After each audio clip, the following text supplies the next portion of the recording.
Thank you. Today is Thursday, June 20th, 2024. It is 3 p.m. We are at the council chambers, the Township of Greater Madawaska.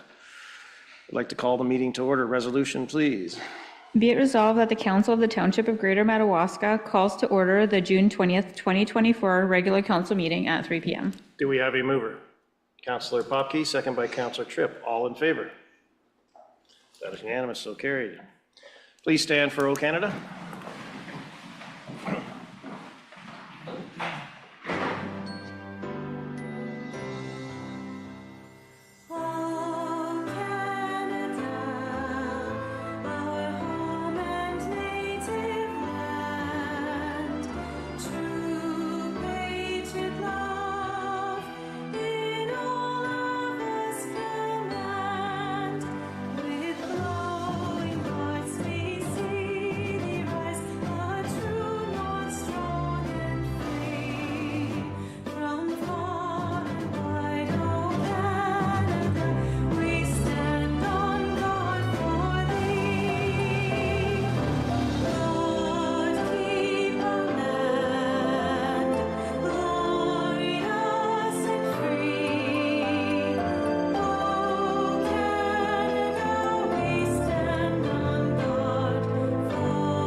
Thank you. Please be seated.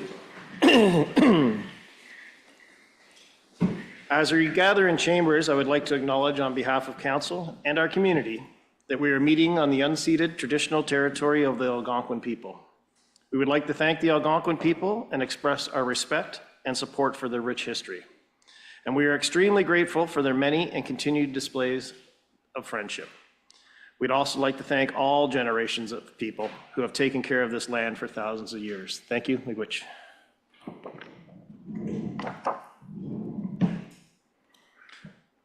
We have a few people in the audience today. I just ask if you have cell phones, if you could just put them on mute, that would be greatly appreciated. Thank you.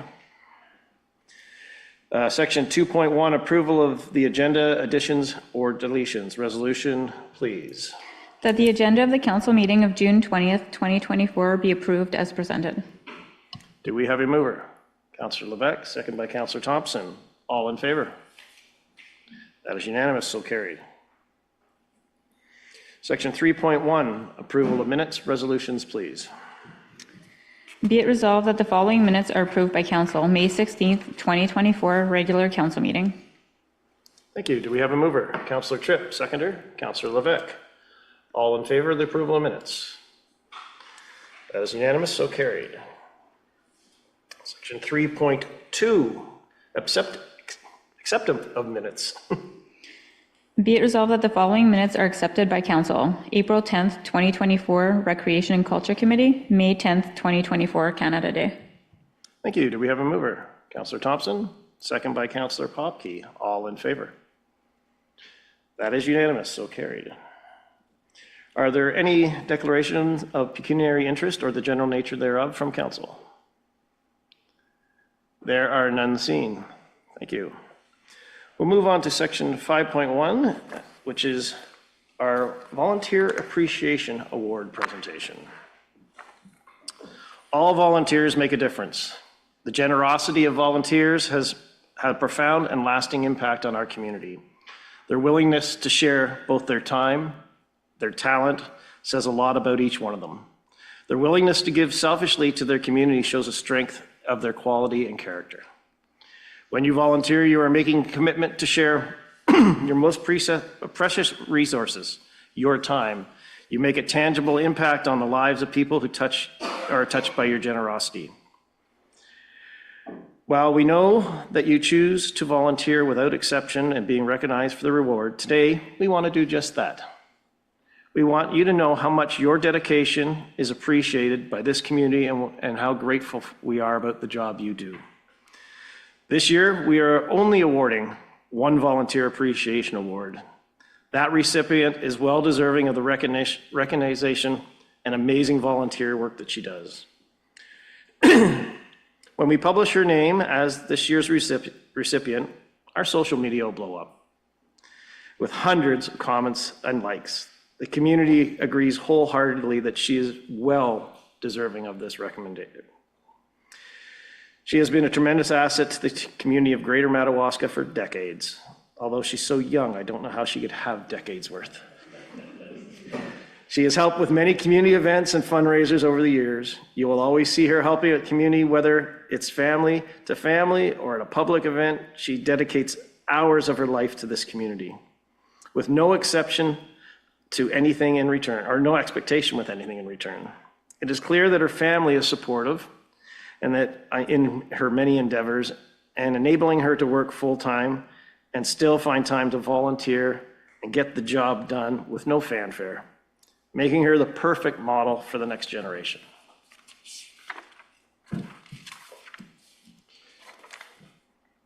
She volunteers and partners to improve health and well-being, strengthen our community, support those in need. When she gets an idea in her head, she gets it going.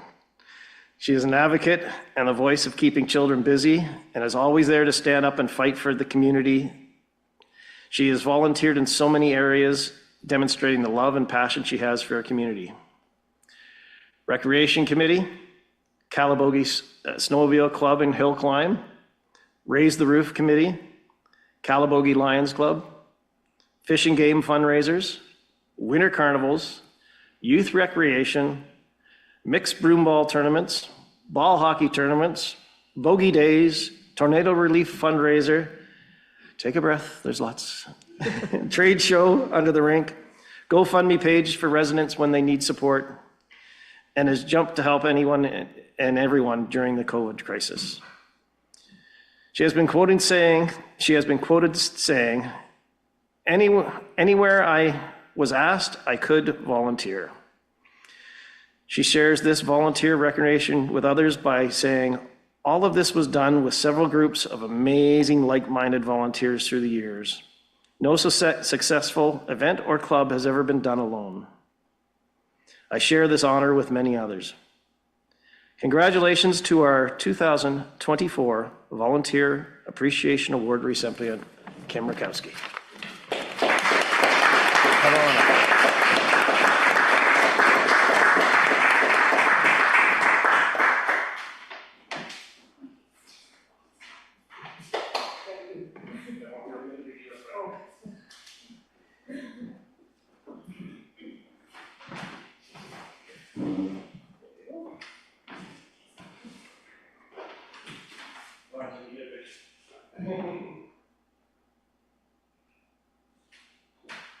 Thank you, Kim, for everything you've done and continue to do.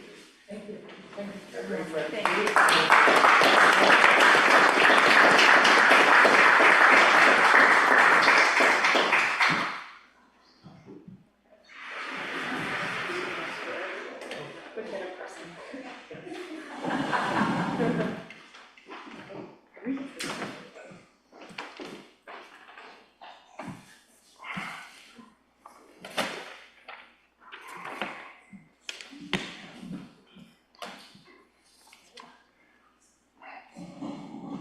Thank you. Bear with me for a sec. We will now move on to section 5.2, delegations, Calabogie Food Bank. If you could please introduce yourself to us and just make sure your microphone is green. That would be greatly appreciated. And you have 10 minutes to express yourself to us. Great. That won't take 10. Okay. My name is Marilyn Luce. I'm a part of the Food Bank Group. And thanks for seeing us today and listening to our issues. I thought I might just give you a little brief overview of the history, a bit of the history of the Calabogie Food Bank, if you're interested, because a lot of people don't even know where we're located. So about 18 to 20 years ago, the food bank was established by Pastor Bill and Diane Griffiths, and they were part of the Fellowship Bible Church, which was located in the old rink building, which is now the Lions building where the daycare is, just on the main street right here. And Pastor Bill and Diane, they ran it on a shoestring, really they did. They had, a number of volunteers within the community and ran it quite well. Unfortunately, Pastor Bill was sick, and things had to move along a little bit with regard to becoming a nonprofit organization. So that was done in 2018. He applied to CRA to become a registered nonprofit organization and move forward from there. So yearly we do tax forms and all the things that CRA requires. We have a board of directors. That's us, board. Welcome, board. Joyce Hatt is our president, vice president, everything. Bev Morin is our coordinator of services and shopper and giver and boss. Yes, boss, she is the boss. And I'm the treasurer / secretary. So we run a very small, we belong to Food Banks Canada. We're moved to where the library was in the medical building in 2019, and that's where we presently are. So when you go past Tamara, it's back in there. Let's see. Yes, so Pastor Bill passed away, unfortunately, and Diane moved away to Arnprior, so Bev was already there, and I was there, and a few others, and continued to run it. Last month, we had 14 families. Presently, we have 11. We have a number of seasonal workers who do not use the food bank in the summertime, but we expect them back kind of every fall and winter, so our numbers grow during that time. We have bigger food bank orders on Christmas, Easter, and Thanksgiving. We have a lot more families, and numbers are usually always increasing. Christmas, we get names from the Lions, and last year we had 21 families. That includes food and gifts for the children and from the Angel Tree. Our issue is space, and you can probably tell by the volume that keeps increasing. We're very, very limited where we are. We have all our supplies, we have our freezers, we have our fridge, we have our sorting tables, and so that only allows us really to have 2 people in there, and it always falls to Bev and Anne, who are in there buying and sorting and putting in bins and things like that. So I guess our request is that when you're looking at space within the community, if you could keep us in mind. We have very many people who would like to volunteer, and we just cannot. I mean, even when I go, Bev's like, oh, geez, I get in the way. So, it would be great if we could have the people that want to volunteer, and also it would bring up people within the community that have skills that we don't even know about that could eventually, take over the food bank or some of the running of it, and because I'm not going to be there forever. And we would all be very, very upset if we had to turn people away. We talked earlier before the meeting, before this meeting, about coming to see the food bank working, and but you couldn't all come together. So that's the invitation is still out there to approach any of us. We have a website, and we would be glad to have you. If you would like to set a date, we distribute food on the 2nd and 4th Thursday of the month between 8:30 and 9:30. That's when the clients arrive and everybody is happy. So that is out there. If you any questions for us? Well, first of all, I want to thank you for what you're doing. It's extremely well needed. Mm-hmm. And yes, I've been in there, I've dropped food off, I've been in the back, and I know how tight the space can be. Mm-hmm. And I know that space in the township is tight and so on, but I know through Renee and her staff, and I'm going to point out Leonard about all the good work he always does. He's always able to find us something. But I'm sure I shouldn't speak on behalf of the CAO, but I believe that just this presentation will start something moving and figure it out. And I also would actually, because this is recorded and on YouTube, mm-hmm. Why don't you tell us what the website is so that it's out there for people to Sure. if you have it. I don't mean to put you on the spot. Yeah, no, it's www.calabogiefoodbank.ca. I think it's CA. Okay. We have an email, calabogiefoodbank@gmail.com. That's usually where our requests come from. We take e-transfers. Perfect. And as I say, it's extremely, as you, just from your numbers, 14 families, 11, 21 at Christmas time, it's needed. And this, we are growing. And with the fiber coming in, we may have more families that will be working from home type idea and such. So yes, but greatly appreciated what you're doing. And Councillor Tripp, do you have a question, sir? Just to confirm, you do have charitable status, so donations, you can issue a tax receipt? Yes. Perfect, yes, thank you very everyone much. gets a tax receipt. We're part of CanadaHelps.org too, and Just wanted that out there on YouTube. Thank you. yes, yes. And I'd really just really like to thank the generosity of the community. It's amazing, really amazing. Thanks. And Councillor Thompson? Oh, sorry. Yeah, just a quick one. What's your catchment area? Like, what, is it just? All of Greater Madawaska. So- Anyone that lives in Greater Madawaska can come to the Calabogie Food Bank. Okay, because there's a food bank in Denby that I thought is serving the Griffith area. So I'm just wondering if you do get families from the Griffith Madawaska area. Not very often. Yeah, a few. You do? Yeah, I have one right now, yeah. Okay, so yeah, it does serve all, that's good to know, thank you. Okay. Thank you. Any other questions, comments, discussion items? No, I thank you so much for your time, and it's now on everybody's mind, so thank you. Thank you. I'll now move on to section 5.3, food cycler, and I believe this is somebody on Zoom, is that correct? Is this fair? Yes, it is. Perfect. There you right. go. Thank you. Thank Just introduce yourself and the background, please.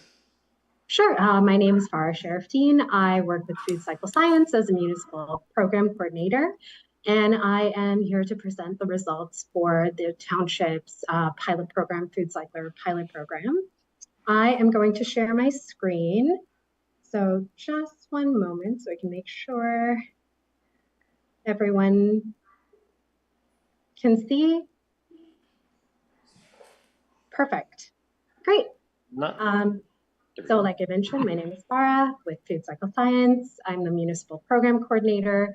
And before we look at the results, I wanted to give you a quick recap of who we are. We are a Canadian company based out of Ottawa. We're 100% focused on food waste diversion solutions using our innovative technology called a food cycler. And 2022 and 2023 were really big years for us as we were selected for Impact Canada's Food Waste Reduction Challenge. And we'd like to acknowledge that your Township's pilot was made possible in part due to the federal funding from this program. And as a company, we're really proud to say that we're in over 130 Canadian municipalities. And we would really like to thank you for being one of the municipalities to adopt this innovative solution to food waste reduction. And as I mentioned, with support from Impact Canada's Food Waste Reduction Challenge, your pilot was run to include 100 participating households. The net cost was $10,000 plus shipping and HST, and your program ran from September of last year to January of this year, where usage was tracked for 12 weeks to calculate total waste diversion, and your residents completed a survey to provide the data and the feedback that we're going to go over now. So we were able to collect 49 responses from the 100 participants, and you'll see that these first two questions here are really to give you an idea of the importance of greenhouse gas reduction and waste reduction in your community. So in terms of greenhouse gas reduction, your community rated it an 8 out of 10. And in terms of waste reduction, your community rated it a 9 out of 10. And when we asked your residents where their food waste went prior to using their food cycler, a majority was going into their garbage. And for others, they were able to compost, but really only able to do so during the spring to summer months.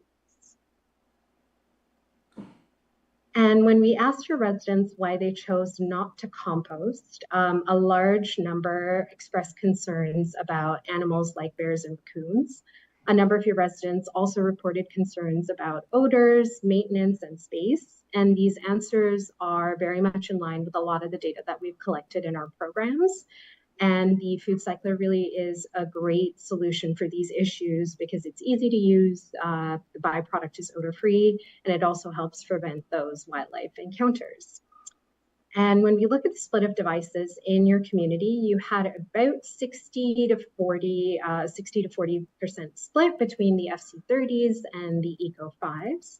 And based on the data collected for diversion, your residents were running an average of 3.58 cycles per week on their FC30s and 3.35 cycles per week on their Maestros or their Eco 5s.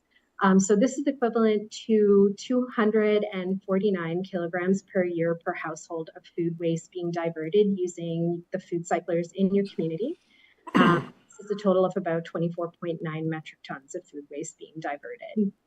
The 100 food cyclers in your community will also be diverting 0.3 metric tons of CO2e equivalents, which is about 37.7 acres of forest sequestering carbon every year. And when we asked your residents about the number of garbage bags they were generating prior to using their food cycler, they were generating about 1.23 bags. And after using their food cycler, they were generating about 0.90. So this translates to your residents generating 0.33 fewer garbage bags per week, which is a reduction of 17 garbage bags per household per year that will be trucked to your local landfills. And when we asked your residents if increased awareness of food waste motivated them to waste less food, a majority said that yes, it did. And we find that when people manage their food waste at home, they're really much more aware of how much they're wasting in the first place. And we say that the most effective waste diversion strategy is to really not generate any to begin with. So the awareness that comes with this program is incredibly important. And even though it can be difficult to put that into numbers, it's an added value that the solution provides and likely contributed to the reduction of garbage bags mentioned in the previous slide. So when we asked if the municipality were to offer a food cycler program at low or no cost, 84% of your residents thought that their friends and neighbors would participate in the program. And an overwhelming 95% of your residents would recommend the food cycler based on their own experience to others.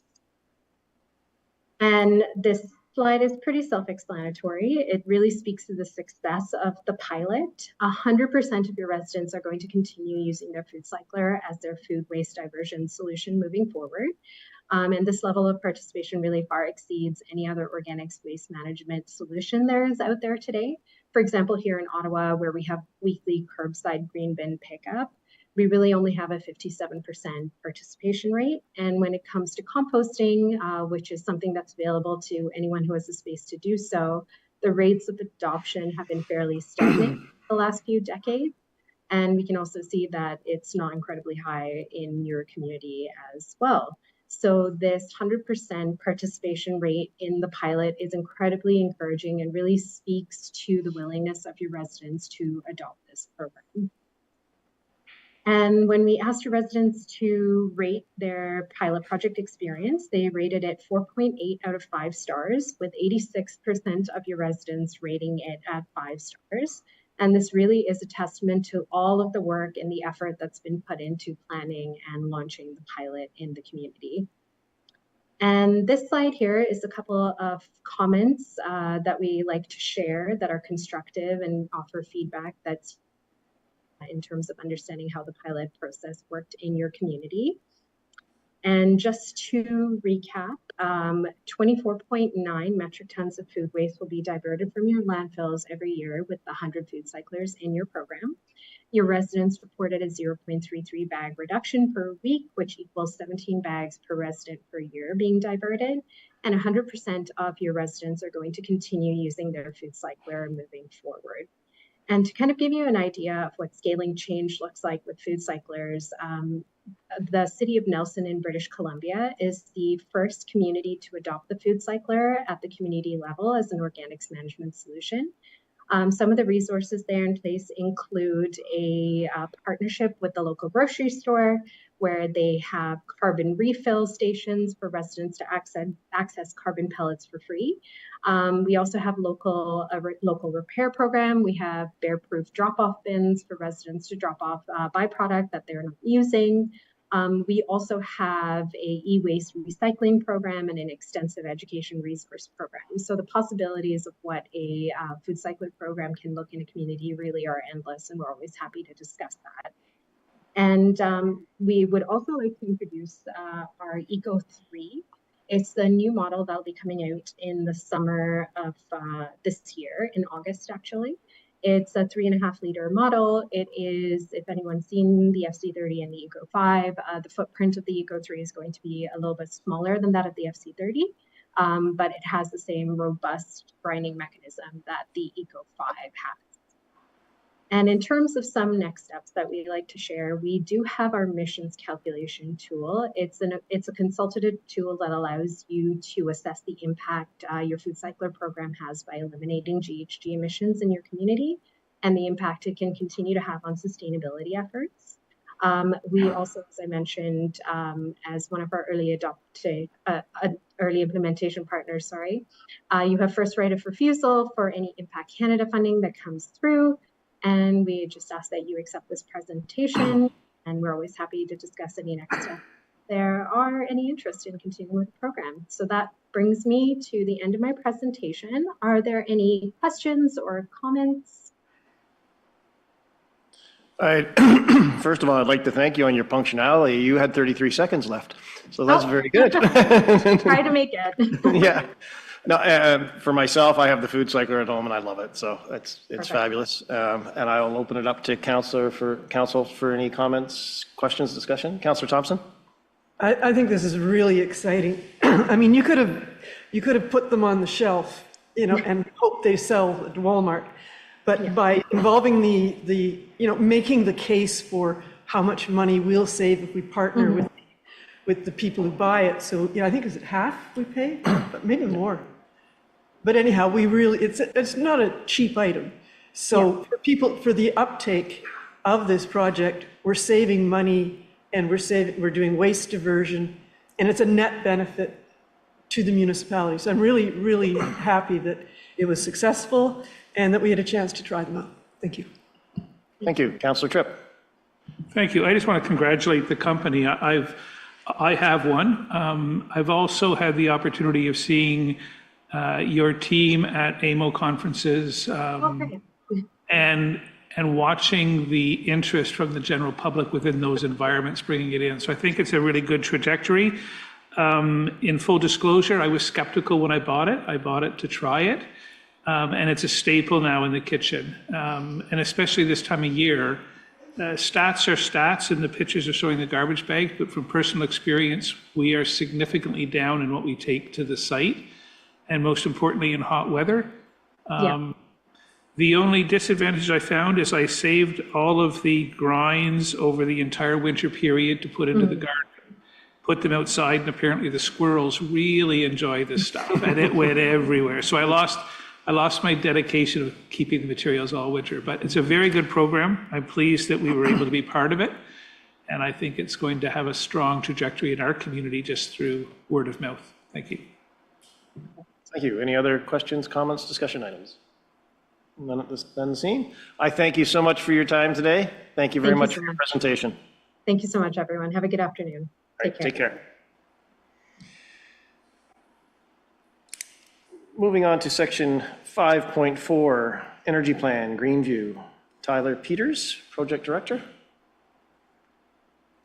Good morning, Mr. Mayor, or good afternoon. Sorry, Mr. Mayor. Can you hear me okay? Great. Yep. So my name is Tyler Peters. I'm with Greenview. I'm just going to share my screen so that you can see a short presentation I have. I know you have a full agenda today. Our firm was retained by the municipality to undertake a, oh goodness, get out. Undertake the 5-year energy conservation demand management plan for the township. The last couple of sessions have also been completed by our firm, both in 2014 and 2019. So it's been nice that we've had the opportunity to continue to monitor and work with township staff on managing energy conservation for the municipality. A little bit about our firm. We were established in 2005. We're located just north of Bancroft in the municipality of Hastings Highlands.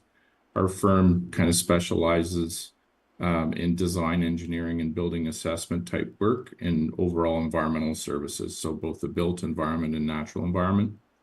Our primary service is to municipalities and commercial entities, again, in Eastern Ontario and somewhat through Central Ontario, but very much focus on small rural municipalities and buildings and such assessments. So I've personally worked with the Township of Greater Madawaska for over 21 years now. So it's been a great relationship, and it's been great to see how the community has grown over the years. Just quickly outline, I'll be presenting today on the project's background and timelines.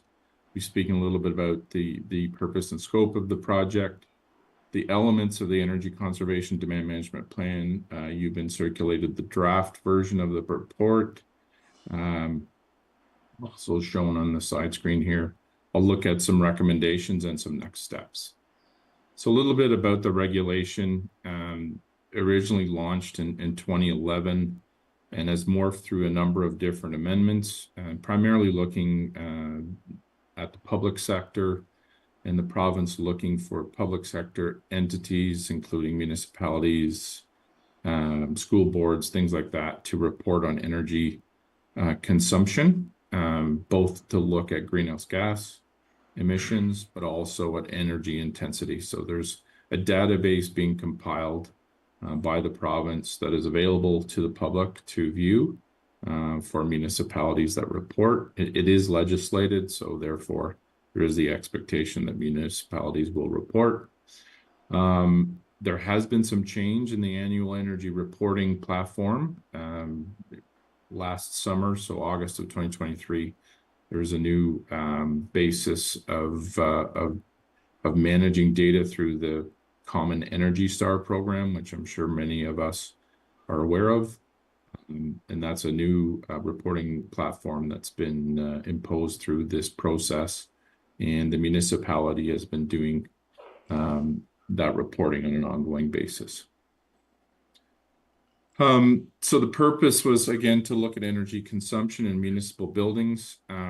The legislation defines what's eligible under the legislation, primarily being a building where the municipality pays for heating or cooling type bills. So anywhere that the municipality pays for its consumption, so electricity, propane, heating oil, that kind of thing, is to be captured under this protocol. Effectively, in the past, that's taken on anywhere between 9 and 11 buildings, and I'll talk a little bit about the numbers shortly. Through this process, we assess consumption rates, certain deficiencies of certain buildings from an energy perspective. This is really focused on energy and energy-related deficiencies, not necessarily building code deficiencies or overarching kind of building condition assessment work, although we are looking at those when we go and visit each of the buildings with staff and note anything that might be of concern. Coming out of the work, we of course are sharing some goals and objectives for the next 5-year session or time period, being that this is a plan. Our goals for the municipality, working with staff to develop these, of course, we're looking to reduce energy consumption and greenhouse gas emissions across the board. So what we want to see are decreasing trends. We want to see trends for each building, and overall, we want to see decreasing trends from even going back as far as 2011, but we want to see at least a consistent version of some kind of stable to decreasing trend. We would like the municipality to consider non-fossil fuel replacement alternatives, primarily in the HVAC field, recognizing the most cost-effective replacement solution right now is normally a high-efficiency propane furnace, and that's residential and commercial for the most part, depending on the building size. But we really want to encourage municipalities to consider other technologies that are non-fossil fuel based. We're looking for a communal commitment to energy conservation, so that's across all operations in the municipality, and possibly an opportunity for training and awareness to staff and employees. Looking for accountability, so with your annual reporting, so municipal staff report on an annual basis to the effectively the province with your annual data, and having an opportunity to look at that data, seeing where things are, would be a benefit. The primary elements of the plan, going past the goals and objectives, are looking at measures. So we have past measures. What has the township done in the past in terms of energy conservation, demand management? We have a database of those improvements, those measures taken, and we track those in the actual plan itself through the tables, primarily table 2 for each building. We're also looking at opportunities currently. So if the municipality has budgeted capital upgrades for any particular building, or something is about to be done, can we offer some suggestions in that regard? And then looking over the next 5-year term, we're looking at proposed measures for future considerations. So I spoke about equipment replacements and renewables, things like that. And then coming out of the table 2 set, that is part of the plan, we're trying to help understanding with the capital costs and the potential savings, what the municipality may see in a return on any investments. As I mentioned earlier on, the municipal staff typically report on an annual basis your energy usage, so your consumption to your select buildings. Capital upgrades and measures are shared with us, or we view them in the field with staff and document them. And then energy usage is brought into a database and is also reported online through the Energy Star program. So 10 of the municipality's buildings were reviewed this year. Happy to see a number of improvements over the past 5 years. We look at site grounds, we look at building envelope, we look at mechanical systems, primarily HVAC and domestic hot water, electrical systems, any renewable energy projects, as well as they're available. Sorry. As a value-added service, we also are looking at key things with respect to the building, be it some structural concerns or other fire and life safety elements as we go through. From the this year's review, general recommendations, again, looking to have the municipality designate staff to monitor energy consumption. I know it's done on an annual basis, but perhaps that could be shortened. Increasing awareness with employees and staff in terms of about energy conservation. Ensure that buildings and facilities are properly maintained, and that certainly is the case in your township, and it's not the same everywhere. So congratulations on that side. And try to adopt an energy conservation approach with general purchasing. So looking at appliances, equipment, making sure they're Energy Star rated if and when it's feasible. Focus recommendations for the township. We're making some recommendations to look at focused reviews. So we're making a recommendation to look at certain buildings in the municipality that have undergone some change and are seeing some higher levels of energy consumption, to see if we can assist in pinpointing where there are opportunities to reduce that. Employing programmable timers on domestic hot water systems, and this is common throughout all of these studies that we're doing for a number of municipalities. You don't need your domestic hot water at full temperature at 2 o'clock in the morning in a community center. typically. So low-hanging fruit recommendations here. HVAC controls, where you have, as you can see in the image, where you have a programmable thermostat. We encourage you to use it for its intention. So actually use the programming and such. We have seen where some of these programmable thermostats actually have a permanent hold set on them, and it's not necessarily reset, which is what the little sticky note refers to here.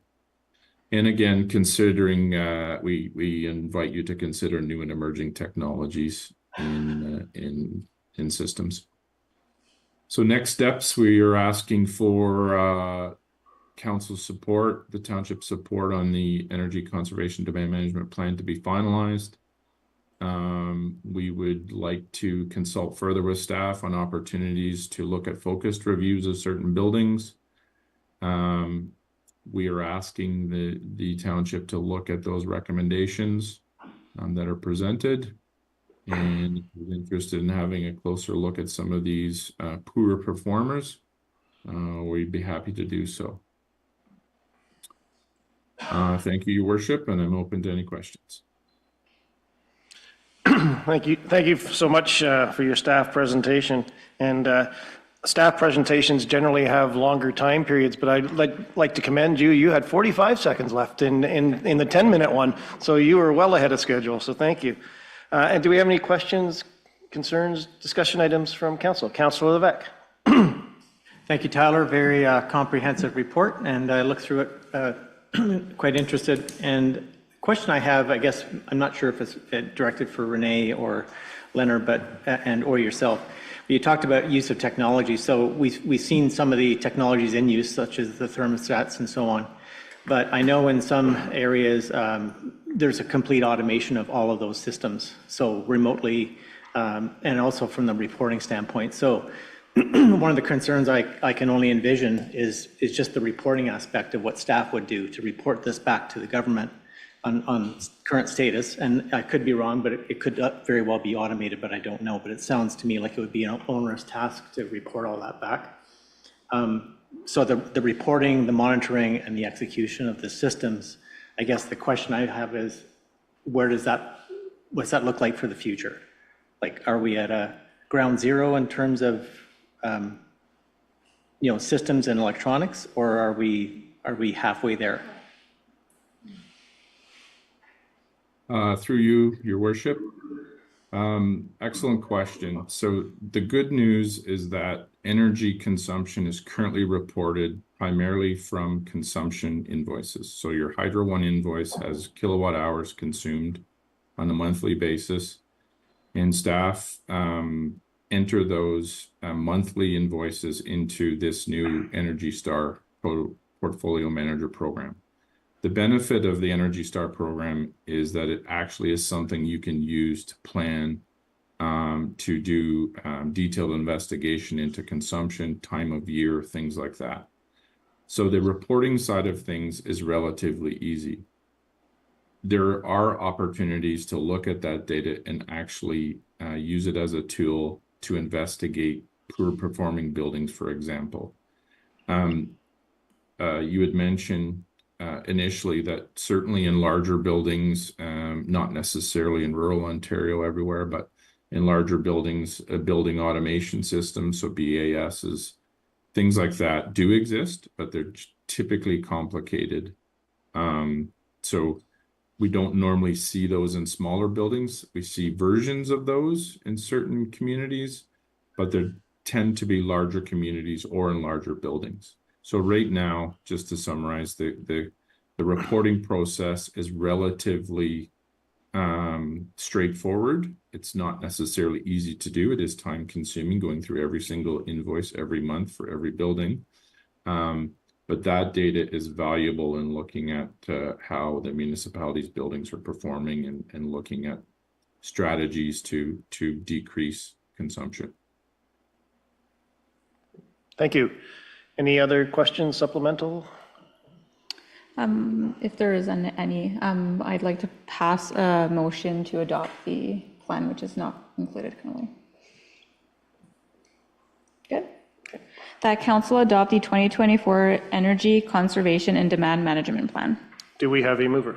Councillor Thompson, second by Councillor Tripp. All in favor? Or did you want to do background on it? I think his background was pretty good. My apologies. I'll try that again. All in favor? That is unanimous. So carried. Thank you. Thank you. Thank you, Tyler. Thank you. We'll now move on to section 5.5. It's the Kitchissippi Ottawa Valley Chapter Council of Canadians, Representative Ann Pohl. Thank you. I think you're muted. And we still can't hear you. No, but now you can. I can now, and thank you. Nice to see you again. I think it's been since April since I saw your last presentation at County. So thank you. And then you saw a few of us, and there's a couple of different people here today. So we're quite a core group. I'm going to talk to you about actually that presentation, but I'm going to lead up to it. So I'm leading up to it, first of all, with the fact that climate chaos is not a future problem. It's already begun. And thanks for allowing me to present today on behalf of the volunteer-run Kitchissippi Ottawa Valley chapter of the National Council of Canadians. It's wonderful to see the items on your agenda about the recycler. One of our members who's on this call, Barb Mook, has one, and another one of our members have one, and they sound terrific. And also, of course, your work that you're launching on mitigation issues. Our chapter covers the Renfrew County area, extending to its interior watersheds. And if you have any questions about the council, I can answer them after this presentation. What I've caught from news reports and supporters in your area is that Greater Madawaska has recently experienced extraordinary flooding, heat, smoke, and air quality issues, and more than the usual drought, just like the rest of the county. As well, in 2021, a derecho left its mark on the township and adjacent areas in Lanark County. And I recall seeing a report from the Insurance Board of Canada that this specific extreme weather event was the 6th most costly natural disaster ever in their experience. There was that terrifying wildfire in the midst of last year's drought and heat. And listening to weather reports from CBC, you seem to now be in some sort of tornado warning alley, all of which must add up to quite a lot of concern in your community. Here's some of what we know about extreme weather and other obvious signs of climate change. The bad effects of climate change build on each other and create worse outcomes. Extreme weather is becoming, quotes, the new normal. Some specific aspects of the new normal are the withering of winter, the heating of summer, both of which have serious effects on our local economy in terms of ecotourism and spin-offs. And as well, they both have serious effects on everybody who works outdoors for their livelihood and on the natural environment. The cost to repair plus add-ons from rebuilding for climate resiliency are expensive for property owners and governments, especially municipalities. And then there's the property insurance issues. It's becoming harder to get insurance and more expensive to get it, particularly in areas with persistent extreme weather events. Farmers and gardeners are in despair over the droughts and erratic weather. Climate change is a global phenomenon, and that's causing the melting and shifts in major global currents. The shifts that in major global currents going off course and creating a lot of the extreme weather. And we've submitted our tips document, so you could check out the references there for ways that local governments can do a lot to address the gap. With all that's known, it's not surprising this is a mental health issue. Numerous studies say 75% of Canadians are experiencing climate distress, which is sometimes called anxiety, depression, loss, grief, etc. So how does the near future look to our youth? Some education professors from Lakehead University researched the climate emotions of Canadian youth 16 to 25. and they found just a few of their results. Young people have great, quotes, feelings of betrayal about the lack of action by adults. And 78% of respondent youth say that worries about the climate affect their overall mental health, with 43% saying it affects their lives every day. 73% report finding the future frightening. 48% say humanity is doomed. But 71% of respondent youth believe positive climate action is possible if we all work together. In their conclusions, the researchers, that would be Galway and Field from Lakehead University, we say youth require a diversity of coping supports from the formal education system, but they also will be really supported by the opportunities for youth-led action on climate issues. It's in response to this research that we recommend youth involvement in the countywide Climate Action Committee. We've asked Renfrew County Council to initiate, as you mentioned, Mr. Mayor. And we all know that action on climate mitigation and building local community resilience is crucial. So what's holding us back? I'm just going to briefly say that there is a professor at the University of Victoria who's done research on the dragons of inaction around climate change. Why do people care about it but not do anything? And some things that came up in his research are climate action's unnecessary, it's just too hard, it could affect my personal relationships at work, home, and family, a neighborhood, and I don't know enough about the issue, or solving the climate crisis is not my responsibility. And we have more information on the dragons of inaction or any citations or references in the studies I'm mentioning today. In the past 18 months, our chapter's small but mighty Climate Matters Action Group has held informative webinars, done a huge amount of research, sponsored climate cafes in public libraries, attended various community events to put climate matters is our slogan, in the public eye, presented our research to both Renfrew County school boards and started guest teaching in some schools, and presented our research to Property and Development Committee of Renfrew County Council on February 13th. And as you mentioned, Mr. Mayor, presented a petition with more than 500 names on it to County Council on April 24th in honor of Earth Day, at which to ask them to set up a climate action or to initiate a climate action committee for the county. And at that time, we were told that staff would be reporting on this request at the upcoming council meeting on June 20th. At this point, I think probably the research study we initiated would be the most significant action we've taken. And we did go to all municipalities, either in all cases, we wrote to the clerk and to the mayor. Some responded, some didn't. But in our initial 8 responses, 68% agreed they need continuous information that they trust about climate and environmental solutions. 70% agreed that local municipalities have much capacity to investigate grants or develop implementation plans. There's a lot of support for engaging community members in these efforts. So that's one of the concepts that we've thrown into the proposed Climate Action Committee, to have community members and youth involved. When these initial responses are combined with follow-up conversations with 3 other county mayors, more than 90% of our municipal responders said they feel that the establishment of a countywide committee to promote action on climate issues and environmental stewardship would be of great assistance to their municipality. So right now in human history, it's an all hands on deck situation. We know that mitigation is essential, and it's great to hear the work that you're doing in that area, and also Renfrew County and other communities, but it's not enough.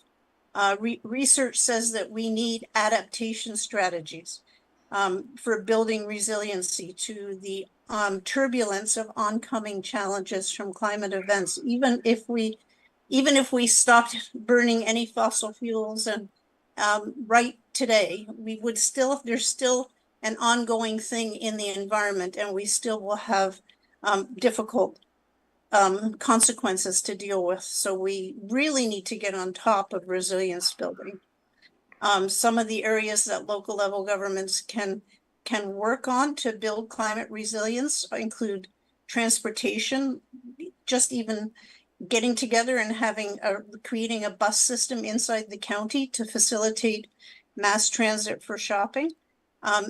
Nature appreciation opportunities, which help to alleviate distress. Emergency response coordination, including communication to the public, working together as municipalities under the county's umbrella. Particular interest of many of our members, a lot of them in the forestry business, wildfire prevention education for residents and businesses, also coordinating fire bans and strengthening enforcement when they're needed. Community health, cooling. I'm just going to interrupt you for a minute, just to let you know you have 30 seconds left if you would like to put a summation in.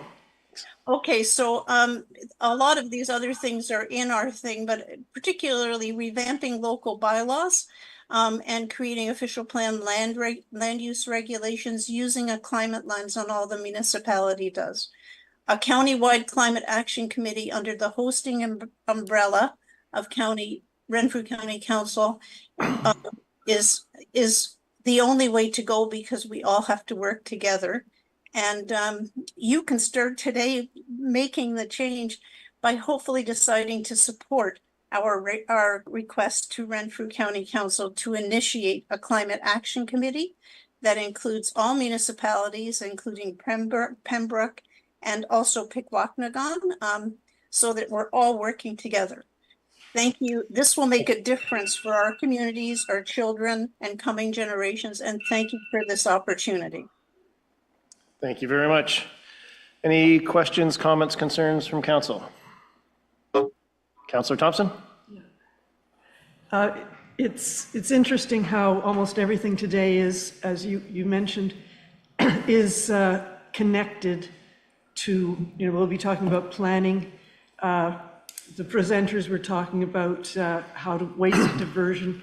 It's all connected to something that is troubling our youth and us.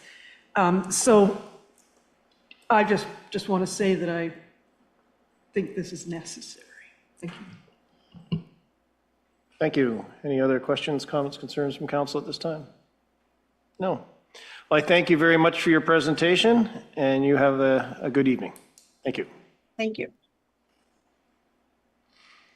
I'm just that's the end of our delegations and presentations. And so for those of you who are here for delegation and presentations, if you feel so inclined to leave, probably it'd be a good time to do it before we get into the meat of the body and then have to take a break a little ways away. Just bear with us for a few minutes then. Thank you.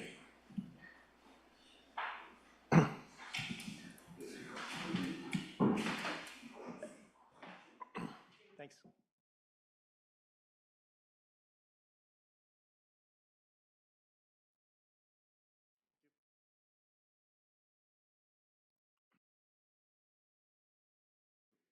We'll now move on to Section 6, Planning and Building Department, 6.1, Bylaw 28-2024, New Comprehensive Zoning Bylaw, third version. Resolution, please. That council receive a report from EcoView Consulting Services outlining the third draft updated comprehensive zoning bylaw, and that council repeal bylaw 22-2003 and approve bylaw 28-2024, being a comprehensive zoning bylaw for the entire township of Greater Madawaska.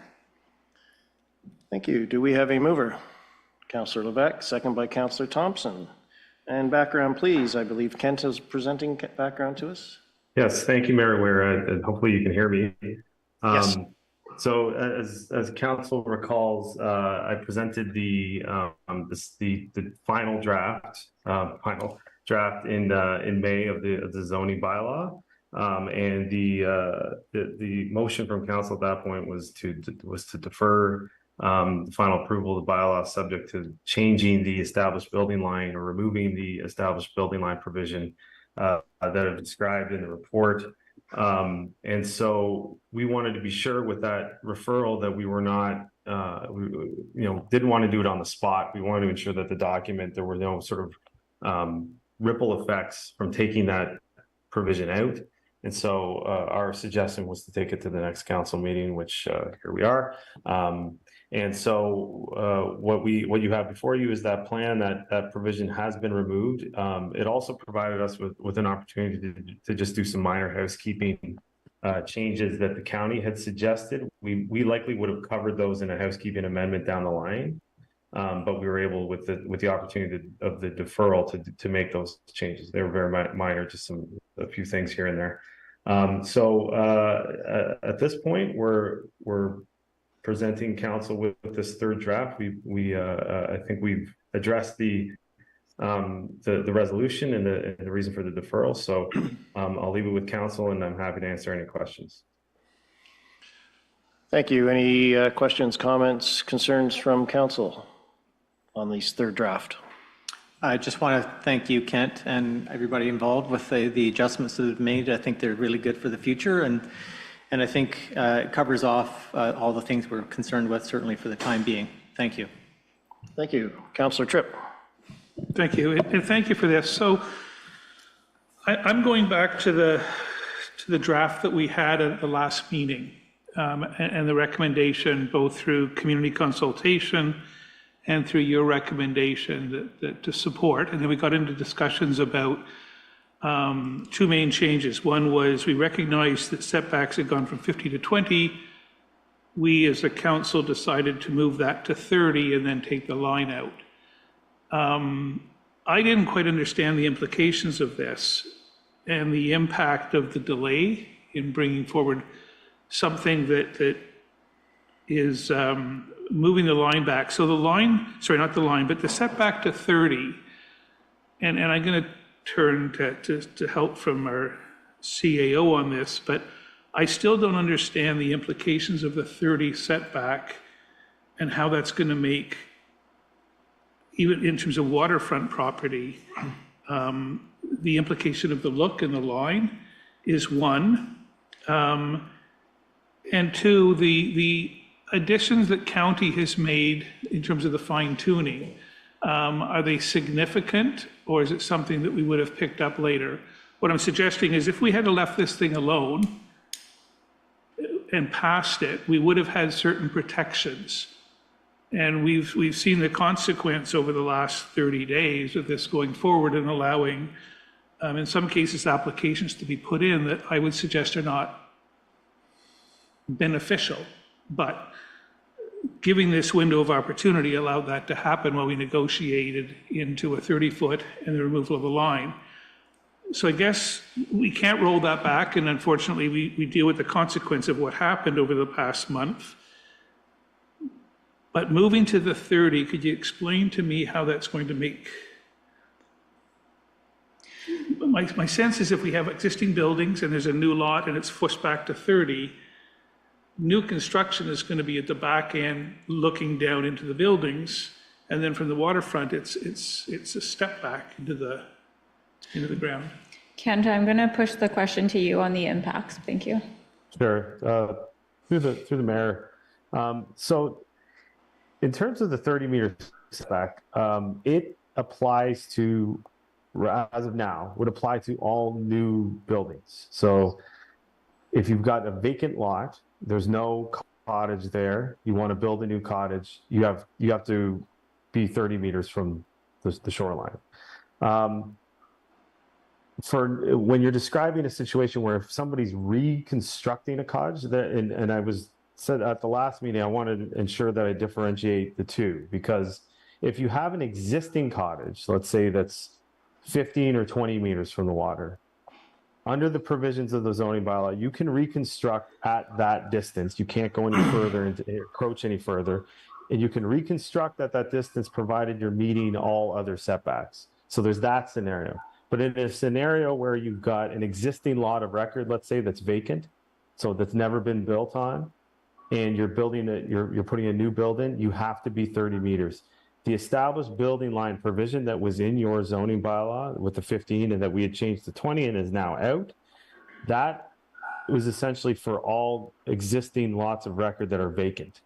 So, and that's just, and the idea behind that was to allow an as of right reduction for in situations where they might be constrained, those lots might be constrained in any way, and where they were surrounded or between existing development, and you weren't interfering sort of with the look and the feel of that existing development along the shoreline. So as it stands now, if you're moving forward with the zoning bylaw, any new construction, so construction of a new dwelling on a vacant lot of record, so essentially in that sense, that it has to be 30 meters.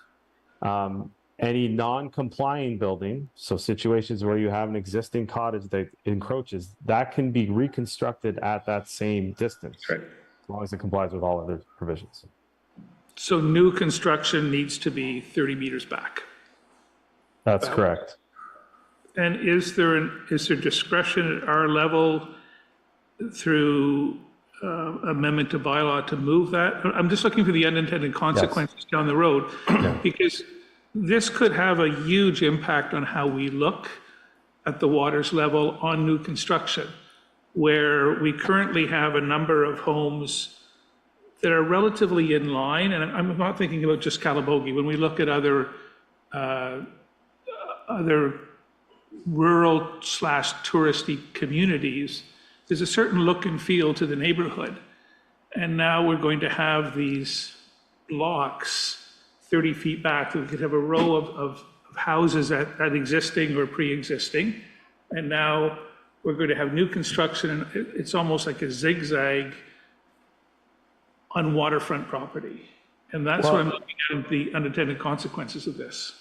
Right, through the chair, there's going to be pros and cons with however you approach it. The idea behind the 30-meter setback is mostly related to environmental impacts, not so much the look. The look is kind of part of it, but it's mostly related to where you put your septic and runoff and phosphorus loading onto the lake, right? So that's where that distance comes from, not necessarily the look. The idea behind that established building line had to do with the look, of course, but it was just sort of to provide as of right relief. Now, you'd ask what the remedy is for that. Yes, it would involve either an amendment. If somebody wanted to go closer, it would involve an amendment to the zoning bylaw, or potentially a minor variance if they can demonstrate that they meet the 4 tests. And part of that evaluation would include potentially what's surrounding you. Does it fit the character of the neighborhood?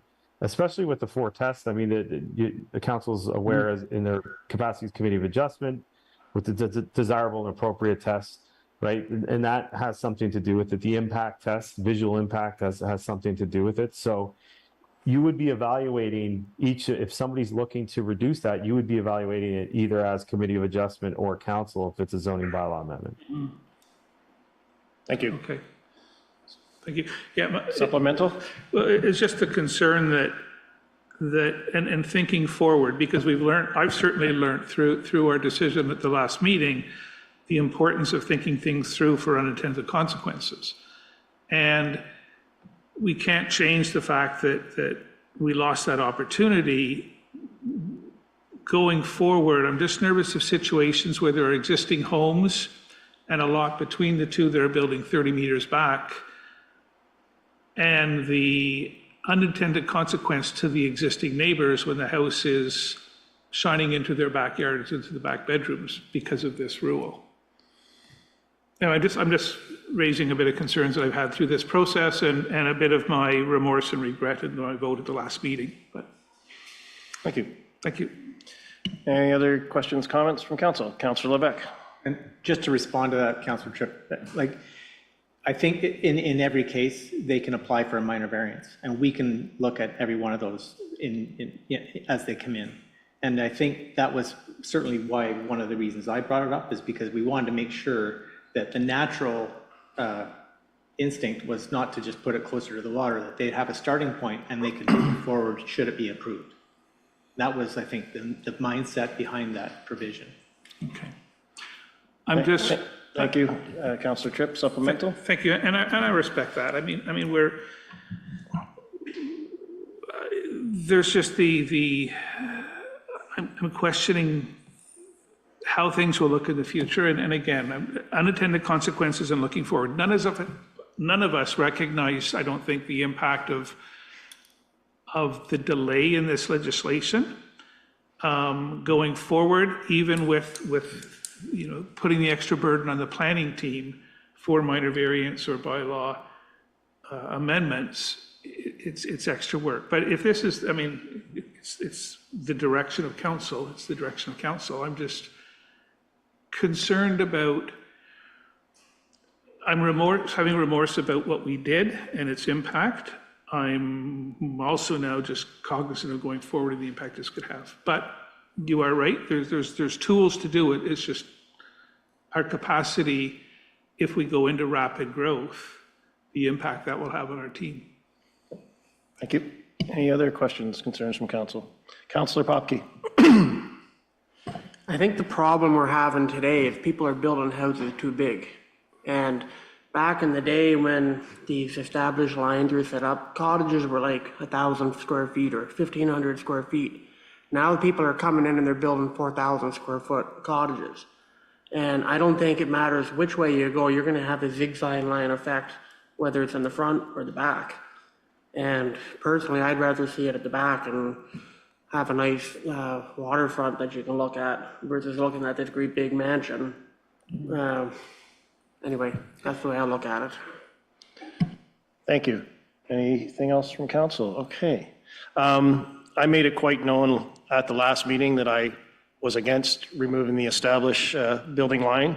I was also against the 30-meter setback, and I still am. One of the things we've talked about, committee of adjustment and minor variances. We are moving from 15 meters to the 20 as suggested in the first version, or the second version, I guess it was, and the third version is now 30 meters. So if somebody were to ask to go back to 20 meters, that is 33%. That is not a minor anymore. That is a bylaw change. The cost, I'm not sure, I can't remember the exact cost it is for a developer to have a bylaw change through all the paperwork, but I think it's quite a substantial bit of money. And if I was a developer, I'm not going to bother asking for that bylaw to be changed. I'm just going to put it in where I want, behind that 30 meters. Now, we're looking at, everybody's talking about the lakefront. And we know in minor variance, a lot of it has to do with the roads as well in the background. So how far back is the road from the back of this house that now has to sit back 30 meters? And we're not just talking here in Calabogie, we're talking up at Griffith, Madawaska, Herds Lake. Some of the lots are smaller. So my concern is the effect that taking out the established building line and taking out the 30 meters is going to have on the look of the places. As Councillor Tripp said, you're going to have some houses back, some are at 15 meters back at the established, where they were at the established building line. You now put another home back another 15 meters behind them, and you're going to be looking at some people putting up floodlights, hitting their other houses. I think the established building line should remain for the look and the heritage of the lakefront area. And I think the 30 meters, in my personal opinion, is too much in a setback, because we also have to think of the back of the properties as well, and where septics go. And some of our areas are a mix of granite and Canadian shield and tough to put places in. So I think it's going to put a lot more work on our planners for whether that be somebody that wants a minor variance because of the road allowance, because they're now going to be too close to it, or whether somebody actually puts in and spends the money to have a bylaw change. So my personal opinion is I'm against removing the established building line and the 30-meter setback, which means I'm against the bylaw that is currently before us today. So thank you. Yep, Councillor Tripp. Thank you. And to the planner, so the amendments that you made through, the small tweaks that you made through county, are they significant? If we take the setback and the 30 back to 20, The other amendments that you've made following our meeting, are they minor adjustments or are they major? Right, through the chair, I think what you're implying is if you were to put those back in that we took out, the established building line, does that impacted by the county changes? And the answer would be no. You could, I think, given that we looked at what the implications are of removing it, placing it back in, if you were to ask to do the fly now, I don't see an issue with that. We would not have to go back and review it. I think we could do it with confidence. Thank you. Councillor Thompson.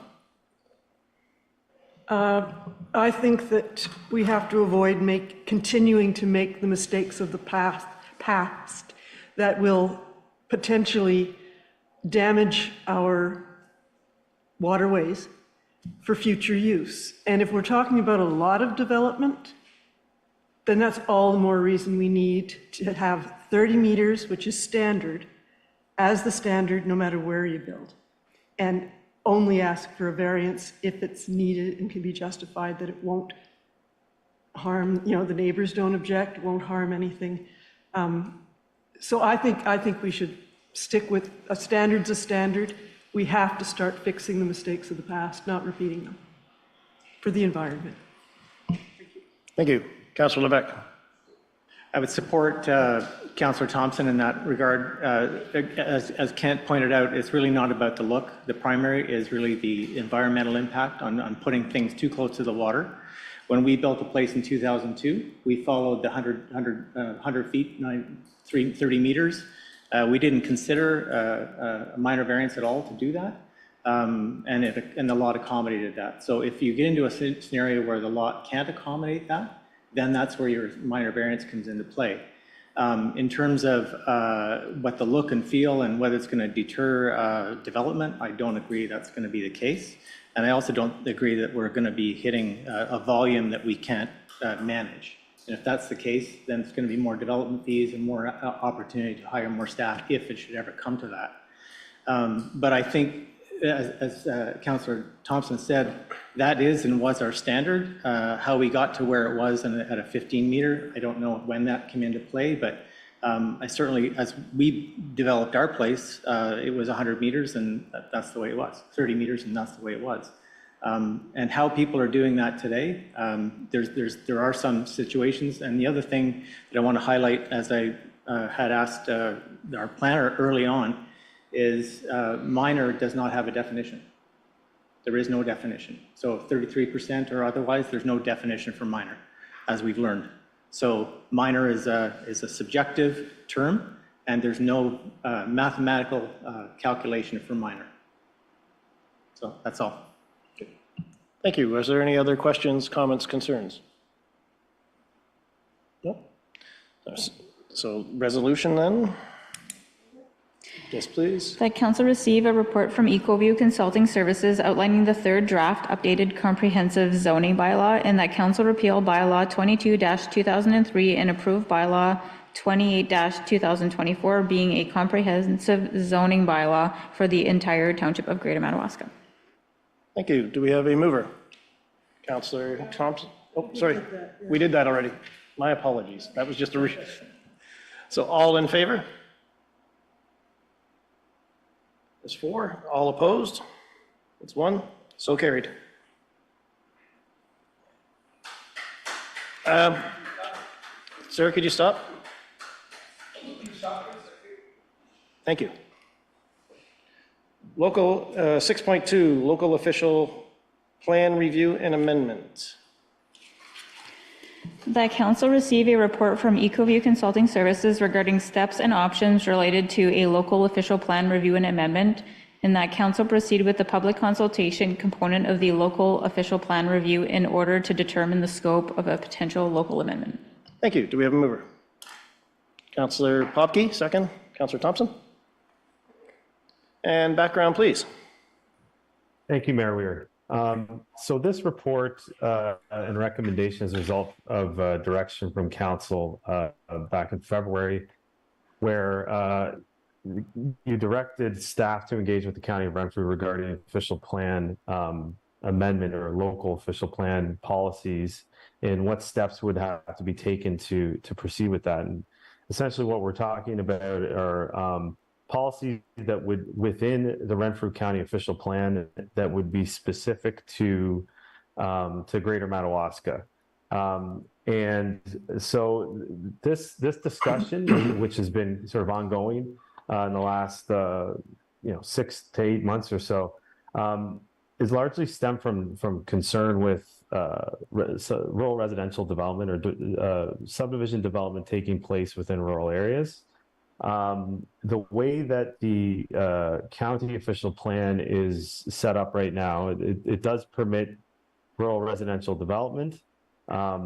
There is some discretion in terms of, well, there's requirements that need to be met in terms of where you can develop that type of development, where you can go with a rural residential subdivision. But essentially, if you're within the rural designation, which covers a vast majority of the township, and you have the right conditions, and you have the right access, and you can get water and that sort of thing for servicing, you can essentially develop a site for a number of lots.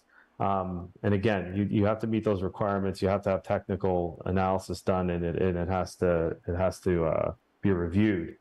But that is how the OP is set up now. Now, that doesn't mean that you can't tighten that or change the way that lands are developed within the township. And the way you do that is through local local policies.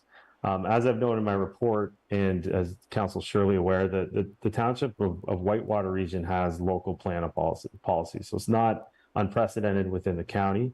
Those policies are related to waterfront areas. They felt the need to provide additional, and like I've said here, additional oversight in how those lands are developed, those recreational areas.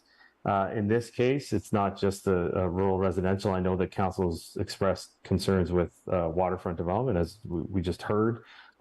So there's an opportunity here if council does want to see a change. And I guess the other point being that county being the approval authority for subdivision, there appears to be sort of a the feeling that from council is that there's not enough control from the township in terms of how the township is being developed. So I think in what I've provided in this recommendation is that the way to get to that is to develop some policies that tighten the existing policies up, go further in terms of determining where the appropriate areas are, and according to the township, the appropriate areas for this type of development to occur. Any other type of development that you see that requires a little more of a local touch, essentially. So in terms of what we've done, we did meet with the county. We met with county staff to discuss what the steps would be. It essentially just follows what a typical privately initiated amendment would do. And that's where you put together your supporting information, you submit an application to the county, and the county circulates it, reviews it, has a public meeting. The public meeting would be hosted by the township, and it would ultimately either be approved, denied, hopefully approved is what we're aiming for. But in the case of something like this, there has to be a lot of legwork done until you get to that point of submitting the application. And really that needs to follow a similar type of process to an official plan review, because what you're trying to do is develop what would be like a sort of a mini official plan under the umbrella of the Renfrew County official plan.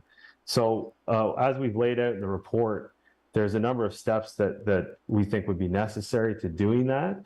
The issue that we run into at this point is that we don't really know how far to take it. We have, as I said, as I discussed, we know what the sort of some primary concerns are, but we don't know how far we need to take it in terms of the policies, how specific they need to be, what they're going to look like.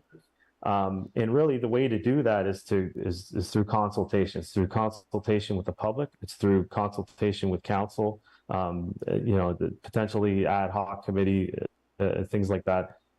Stakeholder engagement as well. So, getting the results or getting information from that consultation, as we've said and as we're recommending in this report, we think is essential to understanding what that scope could be or what that scope should be. And that also gives you a firmer understanding in terms of what your costs moving forward would be to making those changes. Now, there would be costs associated with consultation, but compared to the moving forward with the actual documents and that sort of thing, it's a small piece, it's a small component. So that's what we're recommending at this point. The council, if you do want to explore this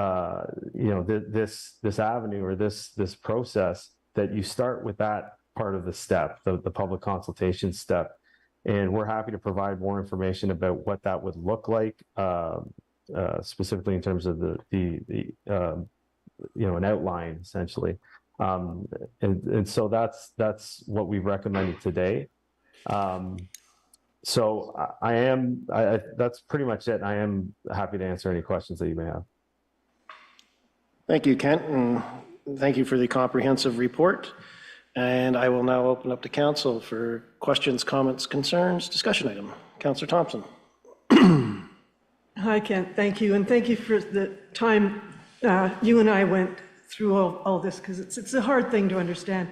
What I'd like to, for the public to understand is why we have an issue, why this township has an issue with the processes that are currently in place under the Renfrew plan, as we discussed. I'd like to hear it back from you, because we talked a whole lot of stuff, and I just like to make sure that we're all on the same page, because it's going to be expensive, more expensive to keep things the way they are for the future of the township. So if you could elaborate, please. Yeah, I think it's concern, and through the mayor, and hopefully I articulate this correctly, Councillor Thompson, but it's concern with where this type of development is popping up. And what I mean by that is the limited residential development and what it means, what that term actually means. And the fact that the way that it's the regime right now, the policy regime in the county, essentially allows for subdivision development to occur in any rural designated lands, which could mean subdivisions popping up in certain areas of the township that may be fairly remote or may not be close to the services that they need. Now, that's not to say that every single one of them doesn't meet those policies. It's just that's how the policies have been written. So the sense that I've gotten from council has been that's the concern, and that there needs to be a greater emphasis on focusing the growth to settlement areas, and also ensuring that the development is providing additional uses and attempting to provide mixed uses and other things, other services that could be made available associated with that development. I hope I captured that. Thank you. Supplemental? That's it in a nutshell. And sorry. Supplemental, sorry. Sorry. I thought you were asking me if I wanted a supplemental. Anyhow, before we spend money to do our own official plan, and this is what I appreciate your answer and the time you spent, we have to make sure it's known that this will save us money in the long run, because the cost of delivering services all over the township, and I'm not talking just about roads, more, there'd be more road travel. The cost of not creating these walkable communities where you don't need an automobile to get around in, and the cost of providing fire services, rescue services, building a new school, where would we build it if we've got the population all over the place? I think we've made that point, so I just wanted to make sure it was known that this will save us money in the long run. Thank you. Any other questions, comments, concerns from council? Do we need the resolution read again? Oh, Councillor Levesque, sorry. Just had one question, and it was maybe for our treasurer. In terms of the steps 1 and 2, estimated at 40 to 50K, have we determined if we have that money, or is it something we would have to determine? You mean if we moved forward in a D per step 1? Because at this point, you would be approving a portion of it, which would be more achievable through the contracted services of planning for public meetings. Okay. However, following that point, we would be looking at funds, and we would most likely be going into reserve to fund the other portion of the project, should council choose to move forward. So if we approve what we're talking about now, that would be the first step. Partial. So this is a partial. So step 1, what the planner is recommending is that we begin public consultation. And then once that's completed, we come back to council on options for the official plan. And that's when the cost would be more significant. Okay. Thank you.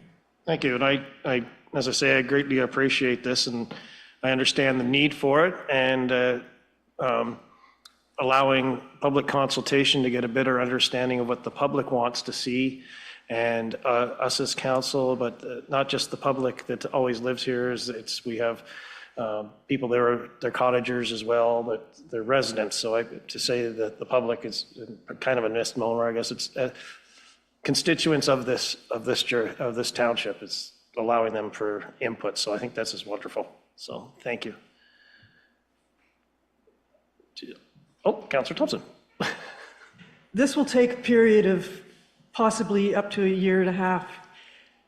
In the meantime, are there any procedural changes we can do to help control what's going on now that we're objecting to?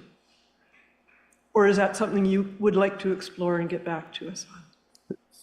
Through the mayor, off the top of my head, I don't think there is, but I'm happy to look into that and provide more information. I think the bottom line is that I don't believe that the policy regime would go far enough to effectively do what needs to be done, or is what council is directing.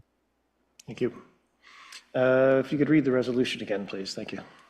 The council receive a report from EcoView Consulting Services regarding steps and options related to a local official plan review and amendment, and that council proceed with the public consultation component of the local official plan review in order to determine the scope of a potential local amendment. Thank you. All in favor?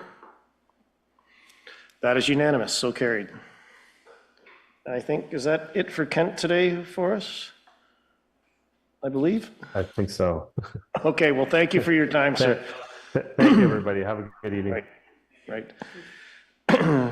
Moving on to section 6.3, bylaw 33-2024, acquisition and assumption of lands as public highway, Flat Road, Maloney Mountain Road, Mount St. Patrick Road, and Kenley Mountain Road.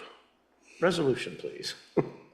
Council approves bylaw 33-2024 for the acquisition and assumption as a public highway, a portion of Flat Road, Maloney Mountain Road, Mount St. Patrick Road, Kenelly Mountain Road, designated as Part 2, 3, and 4 on Reference Plan 49R 20633. Thank you. Do we have a mover? Councillor Poppe, second by Councillor Tripp. Background, please. Thank you. So this bylaw coming forward to council, it's an assumption bylaw for the roads that were just mentioned, Flat Road, Maloney Mountain Road, Mount St. Patrick Road, and Kenelly Mountain Road.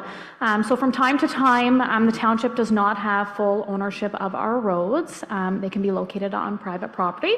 And this property owner has recently had his property surveyed, including the roads, and has asked that the township assumes them. So this is typically done so that the property can become naturally divided by the road, and it's viewed as a benefit to the township because the roads are essentially surveyed and the ownership is transferred to us at no cost. That's it. Thank you. Any questions, comments, concerns from council? Councillor Levesque.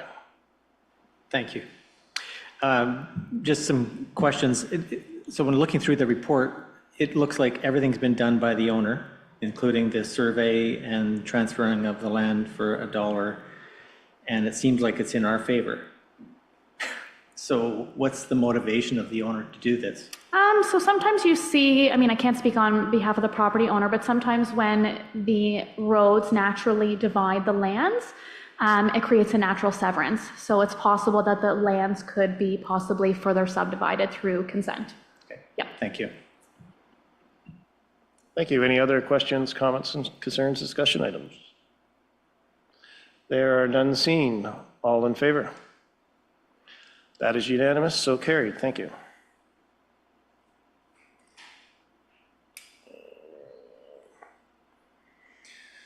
Section 6.4, Committee of Adjustment Structure, Resolution 117-24. Resolution, please.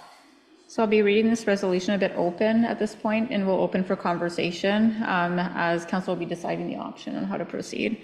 So this resolution is read as council directs staff to proceed with option with establishing the Committee of Adjustment from 2024 or 2025 onward. So essentially, we're opening the floor for conversation. Do we have a mover? Councillor Thompson, second. Councillor Popke. Discussion. Background, please. So this past January, some members of council expressed the possibility of appointing members of the public to the Committee of Adjustment and directed staff to bring a report to a future council meeting, which would outline some options for 2025 and the remainder of the term of council. So I provided two options, one being that the composition remains as is, with council being the Committee of Adjustment, or going to a public-based committee where members of the community are appointed with one council member being chair. Once I receive direction from council in terms of what option they'd like to pursue, I'll be bringing forward the procedural bylaw and the terms of reference bylaw to be updated to reflect basically the composition that's desirable from council in the future, and will be brought to a future council meeting for updating. So I'll answer any questions. Thank you. Questions, comments, concerns, discussion items from council. Councillor Thompson. We wanted to do, the council wanted to do this while we were all still learning the processes and whatnot, and I think we're now at the point where we understand what's going on, so I think it would be fine to hand it over to others, you know, with council oversight. I'm wondering if we can put if the official plan changes, can we put in anything about what constitutes minor? Because I've had trouble with that all along. It's someone's opinion of minor. Whose opinion? I guess it's our opinion. I just want to know how that works. Well, it would be on the interpretation of the planner that's presenting the minor variance application. So I don't necessarily know if that's something that we can do. I mean, we can certainly address that with EcoView and see if that's something, but the Committee of Adjustment is based on sections 44 and 45 of the Planning Act, whereas official plan policies are directed by another section of the Act. So I don't know whether or not two of those can align together, but it's certainly something we can look at for sure. Councillor Tripp. Thank you. I was in, and still am in favor of a public appointment to the, as they had in the past. And we had talked about it in terms of timing. And I respect the fact we said, let's push it to the summer for a decision. But in light of everything that's going on with the legislation we just, or the bill we just passed now on the comprehensive and the unknown around it, I think the discussion of an OP is very exciting. So there's still a lot of moving parts. And I wonder, while we're moving through this, we'll eventually get there, but there's so many moving parts, and the intricacy of the knowledge at this table, I think, helps inform through this transition period the decisions around it. I certainly wouldn't want to see it delay out a lot further, unless there's a specific reason not to, but I would like to see us stay as status quo until the dust settles on everything that's going on in terms of development right now. And we are seeing a lot of activity, a lot of action. It has not been onerous on us, but it does provide protection, I think, to ratepayers that's being made at this table and there's some control and a higher level of due diligence, I think, given that the technical changes and the nature of the decisions that we've been making. Just my thoughts. Thank you. Thank you. Councillor Thompson. I very much support Councillor Tripp's thinking on that. With council being the committee of adjustment, we bring to the table a bigger picture. With a committee of adjustment, they're just looking at the rules for individual properties, right? So what we have is more of a vision. It's in our mission statement or whatever. Anyhow, I think maybe we do need to hang on to this a little longer, just while things are changing or could be changing. Thank you. Supplemental, Councillor Tripp. And just supplemental to my earlier comment, this was something that was discussed informally on the margins of Roma, the Rural Ontario Municipal Association meeting, and a number of smaller municipalities are sticking with this model in the interim because of the new legislation that came in, because of the number of changes around planning that are happening. We certainly would not be on an island making this decision, but clearly there is a trend eventually to go back to that model of public engagement. But with so many moving parts now, it was something discussed at the last Roma conference about the position. And I'm not sure if you, Mayor, have further information on that. Thank you. Yeah, just a quick follow-up to that. Yes, at Roma they discussed it, but also on November 7th, 2023, I was part of an advanced land use planning conference, and I unfortunately went back to see in my calendar to see if I could pull up the documents that were in there, but it was through a Zoom meeting. So I was unable to actually pull up the name of the county or the townships that actually changed from the public consultation model to the council model, but there was quite a few of them. And one of the items that did come up, and I may put Kristen on the spot here, but some of the townships had problems with committee of adjustment with community members solely is getting quorum. They are having a lot of times people getting quorum, and then that pushed plans back, and then that's the 120 days in which we need to make a decision on it. Then it went to the Ontario Land Tribunal, and it went back against the township. So, Kristen, I'm going to put you on the spot. You may not have the answer, and I apologize, but did we have any issues in the past about making quorum with the Committee of Adjustment with community members? Since I've been here, no, we've been pretty good. We've had some meetings that have had to start late because a committee member has forgotten and they don't live too far, which is okay, but we've been able to hold off. But no, for the most part, we haven't had to cancel any meetings related to quorum. So no. Okay, thank you. So any other questions from Councillor Levesque? Thank you. Initially, I was against us taking this on simply because of the way it went down, as well as the timing of it, and we were all new at everything we did. The way I look at the future is if every committee, including this, turns over with each council term, every council is going to face the same thing. So I think that'll have to be taken into consideration as council changes hands at the beginning of each council term, because the learning curve, as we've all discovered, is quite steep, just in terms of council itself, and then load up the Committee of Adjustment and all that means. So regardless of the decision at the time, every council is going to face that in the future regardless, and every committee will face that as well, because the committees also terminate at the end of each council term. So, you know, at the time, it was a lot. I felt it was a lot to take on. But I think as we've learned, I think things are working quite well. And just to respond to Councillor Tripp's comment, the items that are up for discussion here is for the remainder of the council term. So it's not a little while longer, it's for the rest of the term. So let's be clear on that. So if we agree on that, then we know what we're into. So if we agree to hold it the way it is, then it's for the rest of the term. And I personally support that, sorry. Thank you. Any other questions, comments, concerns? Just one I'm going to ask Kristen again. The way we have it structured right now with council, and if we have a committee of adjustment of community members, does that add extra meetings onto your agenda? Or does it, how does it affect your workload is basically what I'm asking. I mean, it's relatively the same, but yes, we would have to obviously create an additional meeting. Right now, council is able to dispose of minor variances with our zoning bylaw amendments through our public meetings. We obviously wouldn't be able to do that with a committee-based committee. We would have to go to another day, probably once a month, that we would have to set up meetings for outside of the public meeting component.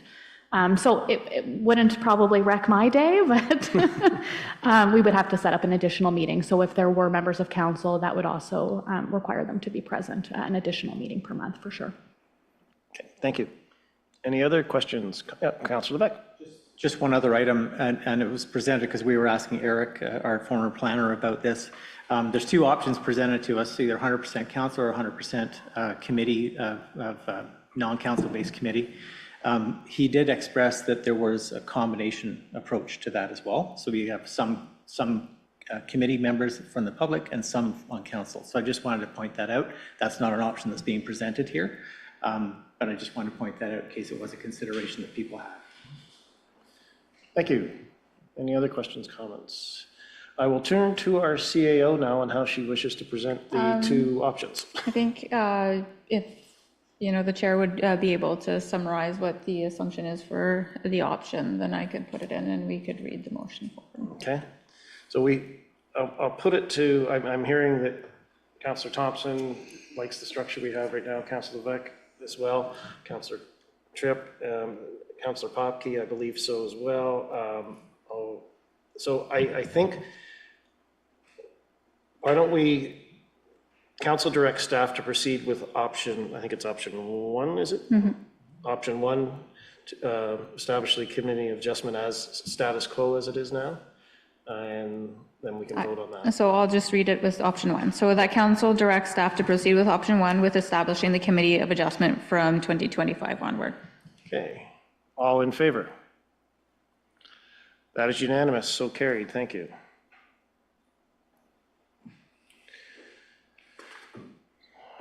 We are now moving on to 6.6, bylaw 6.5, bylaw 34-2024, development agreement, Radco, resolution 118-24. The council approves bylaw 34-2024 to enter into a development agreement in accordance with section 45 of the Planning Act with Frank and Tracy Radke. Thank you. Do we have a mover? Councillor Popke, second by Councillor Tripp. Background, please. So this development agreement coming before council is related to a condition of a granting of minor variance application, more specifically to subject lands known as 2771B Centennial Lake. So the committee heard this application back in May, where the applicants proposed a reduction to the high water mark of the Black Donald Lake from 30 meters to 20 meters to permit the construction of a single detached dwelling supported by private services on the lands. It was discovered previously through their consent application that the entirety of their lands is subject to an Ontario Power Generation flood easement. The variance was approved subject to conditions, and one of those conditions was that the applicants are required to enter into a development agreement with the township, which would implement the recommendations that were contained in the scoped environmental impact assessment, and then to further add some verbiage that would indemnify the township from any all claims or actions or demands whatsoever which might arise either directly or indirectly by reason of the development of the lands with respect to the Ontario Power Generation easement. And this agreement is also required to be registered on title. Thank you. Any questions, comments, concerns from the council? There are none seen. All in favor? That is unanimous, so carried. Thank you. Now we'll move on to 6.6. Bylaw 35-2024, agreement between 1702620 Ontario Limited Inc., or Ontario Inc., and the Corporation of the Township of Greater Madawaska. Resolution, please. That council approved bylaw 35-2024 being a bylaw to authorize the execution of an agreement between 1702620 Ontario Inc. and the Corporation of the Township of Greater Madawaska. Thank you. Do we have a mover? Councillor Thompson, second by Councillor Levesque. Background, please. Over here. So this agreement is pertaining to the CalPro subdivision, which is, you can see in a survey attached, Plan 516. The subdivision agreement was registered in 1981. It's some over 40 years old. The subdivision still remains open as there are some roads that are incomplete, so it leaves this open for completion. So within the subdivision currently, the township has in security 5 lots, and what we have is the developers looking to complete Poplar Way. So we have currently Poplar Way. From the mapping, it goes, the township has ownership all the way up to Lot 3, and it's looking to extend to the end. So within the agreement that's attached here, what we're pressing towards is the completion and closure of the subdivision by completing all the roads. So this has been an outstanding subdivision for some time. So the agreement would allow the developer to complete Poplar Way in the township, to come back, or staff to come back to council and assume the road, as long as the developer agrees that the roads within the subdivision will be completed by October 31st, 2026. This would allow us to get to the point where we bring the subdivision to completion, the roads to completion, and then the closure of the subdivision, and able to release the securities held since 1981. Thank you. Any questions, Councillor Levesque? Let's start with you. Question for your CAO. So typically subdivision roads are part of the responsibility of the subdivision owner, typically, to have them developed and built prior to sale of land. Is that correct? That is correct. And in this case, do we have any precedents for this type of scenario? Do we have any other previous agreements like this? Yeah, so we have an agreement that's registered that requires the roads to be completed. I think it's section 3 of the subdivision agreement says that if it's not completed in a timely manner, that the township can complete the road at the cost of the developer. And so some over 40 years. Yes, this is similar. So this is going to be registered with the subdivision, and it'll be just extending a date to it. Whereas if the date is not met on October 31st, 2026, then the township could go in there and complete the road at the cost of the owner. Councillor Levesque? Has the owner seen the agreement prior to signature? So currently the agreement's being approved by by council. Once it's approved, the owner of the subdivision will be able to sign the agreement and move forward. So we're not present. We've discussed the details of the agreement. We haven't signed the agreement at this point. This point is council approving for us to proceed with signatures. Thank you. Councillor Levesque, supplemental. Okay, thank you. So lots of risk concerns addressed throughout the agreement that I've seen. It's very, very comprehensive.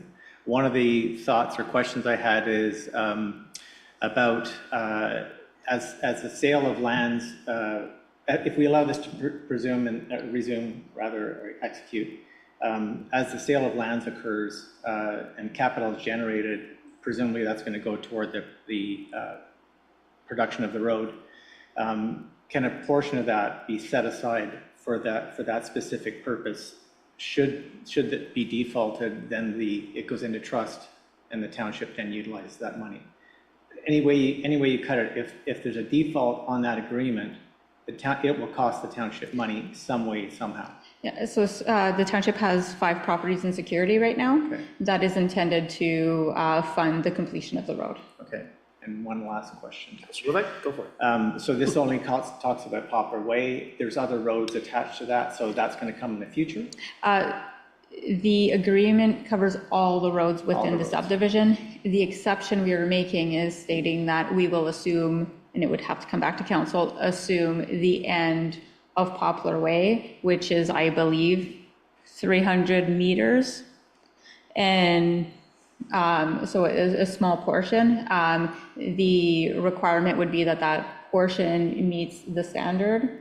The developer completes that portion and signs his agreement stating that they will, by October 31st, 2026, complete all the roads within the subdivision. And then we will assume that small portion. Thank you.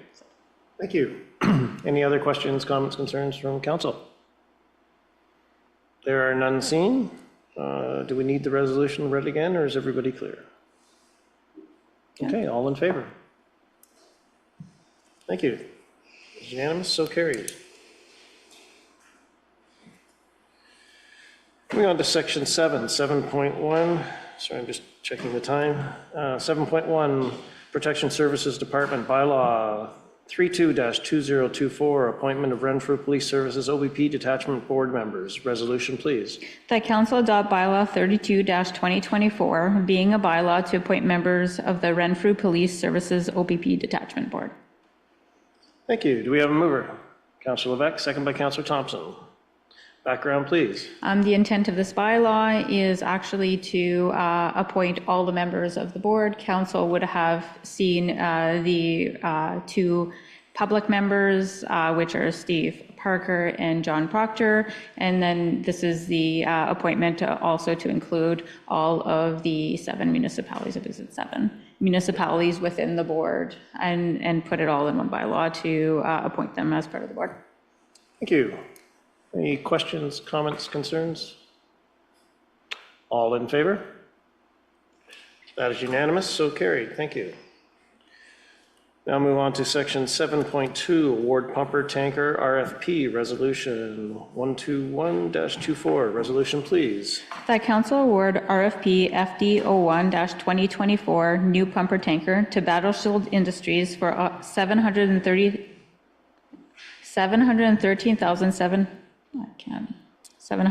plus HSD, and that council directs staff to include the committed funds for the pumper tanker of $726,261.12 in the 2025 capital budget. Thank you. Do we have a mover? Councillor Poffke, second by Councillor Levesque. Background, please, Chief. So as per Your mic on, please, Chief. As per the asset management plan, the 1989 tanker in the Calabogie Hall is set to be replaced. It's done its due diligence.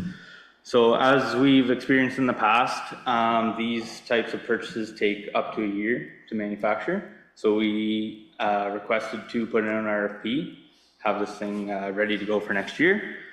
So as directed by council, staff issued an RFP for the new pumper tanker on April 30th in order to build a truck for 2025. The RFP closing date was May 30th, 2024 at 1 p.m.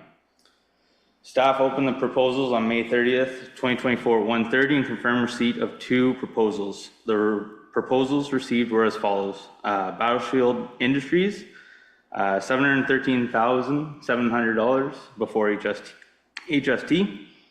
Commercial truck equipment was $745,000 on the dot before HST. We reviewed the proposals, and part of the RFP was a lot of requirements. Commercial truck didn't meet those requirements, so we decided to go with the Battle Shield Industries. They are able to meet our delivery date, which is 120 days after January 1st, 2025. And the funds would be coming from the asset management, the capital budget. Thank you. Any questions, comments, concerns from council? Councillor Poffke. What happens with the old tankers when you get rid of them? They go up for sale, I believe, like that there's a process that has to be followed, but why are you interested? Thank you. Any other questions, comments, concerns from council? No, Chief, I'd just like to thank you for this, and it's the underlying and always due diligence that the fire department has for our township, and how important it is to keep our equipment up to date, as we saw from our forest fire last year, that you never know when it's going to be required, but when it is, you want it to be in good working condition. So thank you for this. All in favor? That is unanimous, so carried. Thank you. It is now 5 p.m. I am going to suggest to council a short 5-minute break, if that is agreeable. Okay. Robin?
Thank you. We will now move on to Section 8, Finance Administration Departments, Section 8.1, Biannual Finance Update 2024. This is an information item. I think that would be, Jen, are you leading us on this one? Yes, I am. I think So good afternoon, Mayor and Council. Today included in your agenda package is the financial update for 2024 for the period of January 1st to May 31st. Overall, the financial results are at expected levels for this point in the fiscal year, as our revenues and expense streams continue to perform in line with our expectations, which shows that staff are diligent within their budgets. Several items have been highlighted in your package with a brief explanation of the changes year over year and in relation to this year's budget. Some other items to note are that we are pleased to announce the successful conversion of our financial software to Vada MyCity. This upgrade represents a significant step forward in enhancing our operational efficiency. The new software will differ slightly than the legacy system in its approach to distributing tax bills to ratepayers by email. So rather than directly emailing tax bills, the new system will offer ratepayers access to an online portal. And through this portal, they will be able to view detailed information about their accounts that they presently they do not have access to. So this includes transaction history, assessment values, levy charges, payments, etc. So this relates to our strategic plan goal of open communication and engagement. We are working with iCity on developing the online portal, and will communicate to the ratepayers on how to access the system soon. Some other areas to note are achievement with our grant applications. As mentioned in the report, staff have been searching for grant funding opportunities. Some of the approved grants are the Emergency Preparedness Grant, the Canada Day Grant, and we are awaiting responses from the Rural Economic Development Grant, Inclusive Community Grant, and the Ontario Trillium Grant. Overall, staff have no concerns relating to the variance report. Thank you. Any questions, comments, concerns from council? Councillor Thompson. Bravo. This is good to, this is a pretty important part of our jobs here, and it's nice to see it's working. Thanks. Thank you. Any other questions from council? No, Jen, I'd just like to thank you for the report, and also out to all the staff for all their work on the grants. Getting grants helps us immensely, so they're not easy to fill out and put in with all the documentation you need, and they do take a lot of work, so congratulations to all the staff that have input in this. Thank you. Thank you for the information item. We now move on to 8.2, bylaw 25-2024, user fees and charges. Resolution, please. That council approve bylaw 25-2024, user fees and charges, being a bylaw to establish a general tariff of fees and charges for the Township of Greater Madawaska. Thank you. Do we have a mover? Councillor Levesque, second by Councillor Tripp. Thank you. Background, please. So today we bring forward to you an updated bylaw for the user fees and charges. This bylaw incorporates all user fees and charges imposed for services and activities within the township. As indicated in your report, a few but not limited to changes include the addition of short-term accommodation licensee fees, fire cost recovery statements as per the fire marquee, Commissioner of Oaths fees, some recreation fees, including the addition of memorial benches and memorial trees that can be purchased. The last review was completed and implemented in September of 2023. Staff continue to identify opportunities for enhancing cost recovery measures and to explore new revenue streams. By regularly assessing our fee structure, this ensures that the fees meet legislative requirements and strategic plan sustainability objectives and remain comparative with similar municipalities. Thank you. Any questions, comments, concerns, discussion items from council? Councillor Levesque. Thank you, Jen. That's a great report.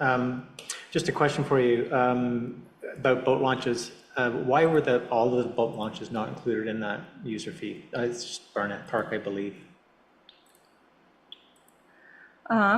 Sorry. I believe that when we review, we are going to bring that in the future. Right now, we are just looking at Barnett Park at the moment. We separated like a resident fee and a non-resident fee. We will be looking at reviewing this fee structure even further as we go on. So that will be part of a future look as well. Okay. And you probably knew this was coming, but I'm going to ask anyway. We have a honk system for recovery of user fees for some of the trails. And I've asked a few times about how and when we can employ that for boat launches, simply because today it's an honor system, and I have no idea what we collect, if anything, from the honor system today, but it would be a great thing to do in the future if we could, simply because I know Barnett is very busy, and I know Centennial Lake launch is quite busy as well, so great opportunity for revenue streams and lots of usage. So just curious if and when that's going to come to fruition. I know there was been discussions with Leonard regarding about what we were going to do is try to determine the costs associated with the honk program to ensure that it was financially sustainable. So that will be in the review process as well. Renee, did you want to comment on that? Yeah, and so at this point, adding the fee is instrumental, right? We've been in the process of just by it's a donation or a system. So having the fee there, it will add that ability to be able to have the honk there, a honk system there, and have a fee associated with it and connect it. So we will be discussing how to proceed with that, as the donation system with the box won't be applicable anymore. Right. And is there a timeline for that? Or is it just investigate, come back out with a report at some point? Or we'll be able to do it internally. It's just a different collection system now that we have honk. So we'll be able to, as you have the fee, we'll be able to explore it now and be able to put different mechanisms to collecting. Okay, Yes. so let Yes. me re-ask the question. You don't need to come to council. When will honk come in for the boat launches? We will start the process of putting it in place now that a fee has been approved. Okay. So it's Imminent. I'm just going to supplemental to that too. I think one of the things that will actually help and progress this forward for Centennial Lake and other boat launches is as we see all this blue fiber or all this cable along the sides of our road creating fiber. I know at Eagle's Nest, some of the problem is people having conductivity to actually download, getting there, not knowing they need the app, having to download it, and then being able to pay. So I think as we have more conductivity and able to set up a wireless hub at our parking areas, I think, or boat launches, I think that would greatly help us enhance. And so I think I don't think we can put a defined timeline on that, but like when you were mentioning about Centennial Lake, I imagine the conductivity up there right now is not too good to set in a honk, but going forward will be much more advanced in that area. So just an observation. And Councillor Thompson. Oh, sorry, Councillor Levesque. I guess just to respond, how my mind works from a project perspective is if the requirement is there, we work backwards to determine what's required to put it in place. And then what's required to put those things in place and how long it'll take to put in place. So as I heard from Leonard last year and several times since, is that we're concluding the review of the honk system at the trail, and therefore it would be determined what the next steps would be. And I kept asking, that's the same story. So this sounds very positive, and I don't mean to put anybody on the spot in terms of timelines, but then the question is, what do you need to do to come back with a timeline? That's all. What we're trying to say is that the fee is now in. We didn't have a fee before, so we weren't putting honk. The fee is there now, so it would make sense for us to put honk there, and therefore we're able to people are able to pay the fee. So now that council's approved this, we're able to put the signage up to state that the fee is $5 and will provide opportunities. So in this case, all we're doing is printing a sign that has a scan, just like the one at Eagle's Nest, to be able to connect in. So the reason for the timing is that we don't require council approval. This is a collection mechanism for us. So people will be required to pay $5. Now it's a fee. There'll be it'll require some bylaw enforcement. There's other components that come with the application of this fee. So this is all, so it won't be in the process of having a donation box no longer. So I think that's where a timeline, I mean, we're not talking about months and months and coming back to council. We're saying now that the council is adopting this fee, we have the ability to provide mechanisms to collect that $5, which would include HOC. Thank you. Thank you. Councillor Thompson. Councillor So- Levesque, could you just hit your mic off so we So don't get the feedback? good news about connectivity in the Centennial Lake area is the cell tower on our property. They're up there putting all the gizmos inside it. And once Ontario Hydro comes in and puts a pole and connects it, we'll have, they said end of Q2, so that's end of June, so that we'd have cell service to that boat launch. The bad news is, I don't think we should be collecting any fees at those other boat launches until we have proper facilities, no washroom, like install washrooms, a dock, knock that over, a dock, you know, make them AODA compliant, Ontario Disabilities Act compliant. So, yeah, no user fees. I can imagine how angry people would be. I agree. So with the other boat launches, they would be, the intent of having a fee there would be to maintain it to a different level and have a fee that people are paying towards the expense to maintain it to at a higher standard. Yes. Thank you. Councillor Popke. So what do you call in these stations where you pay, like at the Eagle's Nest? A what? A honk? H-O-N-K. Honk. Okay. What about the people that want to pay cash? Are we still going to have an option for people to do so? Or is it going to be strictly one of these honks? So we have the ability, we'll be doing similar to the Eagle's Nest, where we have the ability right now we have stores that are able to provide parking passes. So we'll have other mechanisms, so we have to accommodate others than just honk and moving towards that, yes. Thank you. Any other questions, comments, concerns at this time? There none see. Do we need the resolution read again, or is everybody good with it? All in favor? Oops. That is unanimous, so carried. Thank you. Moving on to 8.3, comprehensive review of transfer site fee structure. Resolution, please. That council directs staff to complete a comprehensive review of the transfer site fee structure. Do we have a mover? Councillor Popke, second. Councillor Thompson. Background, please. So as we continue to review the user fees and charges, staff would like your permission to perform a comprehensive review of the transfer site fee structure to ensure that it aligns with the township goals and effectively covers the costs associated with the transfer site operations and waste management. A user fee system can be an effective way for the township to recover costs for providing specific services, particularly when there is a direct correlation between usage and cost. A user fee system for waste management will also encourage residents to reduce waste and increase recycling efforts, as they will have a direct financial incentive to maximize their usage and waste output, therefore reducing waste and cost for the township as well. A comprehensive review will allow staff to collect information, make informed decisions, and bring forward recommendations to council for final consideration. Thank you. Any question, Councillor Thompson? I recognize that this is just a review over user fees. Is there any opportunity to add to this, if we're doing public consultation, to solicit ideas of how we could be doing things better? Look, that's it. Thank you. Yeah, so part of the review would be to engage the public in surveys as well. So I listed some steps that we would be taking in order to implement the review.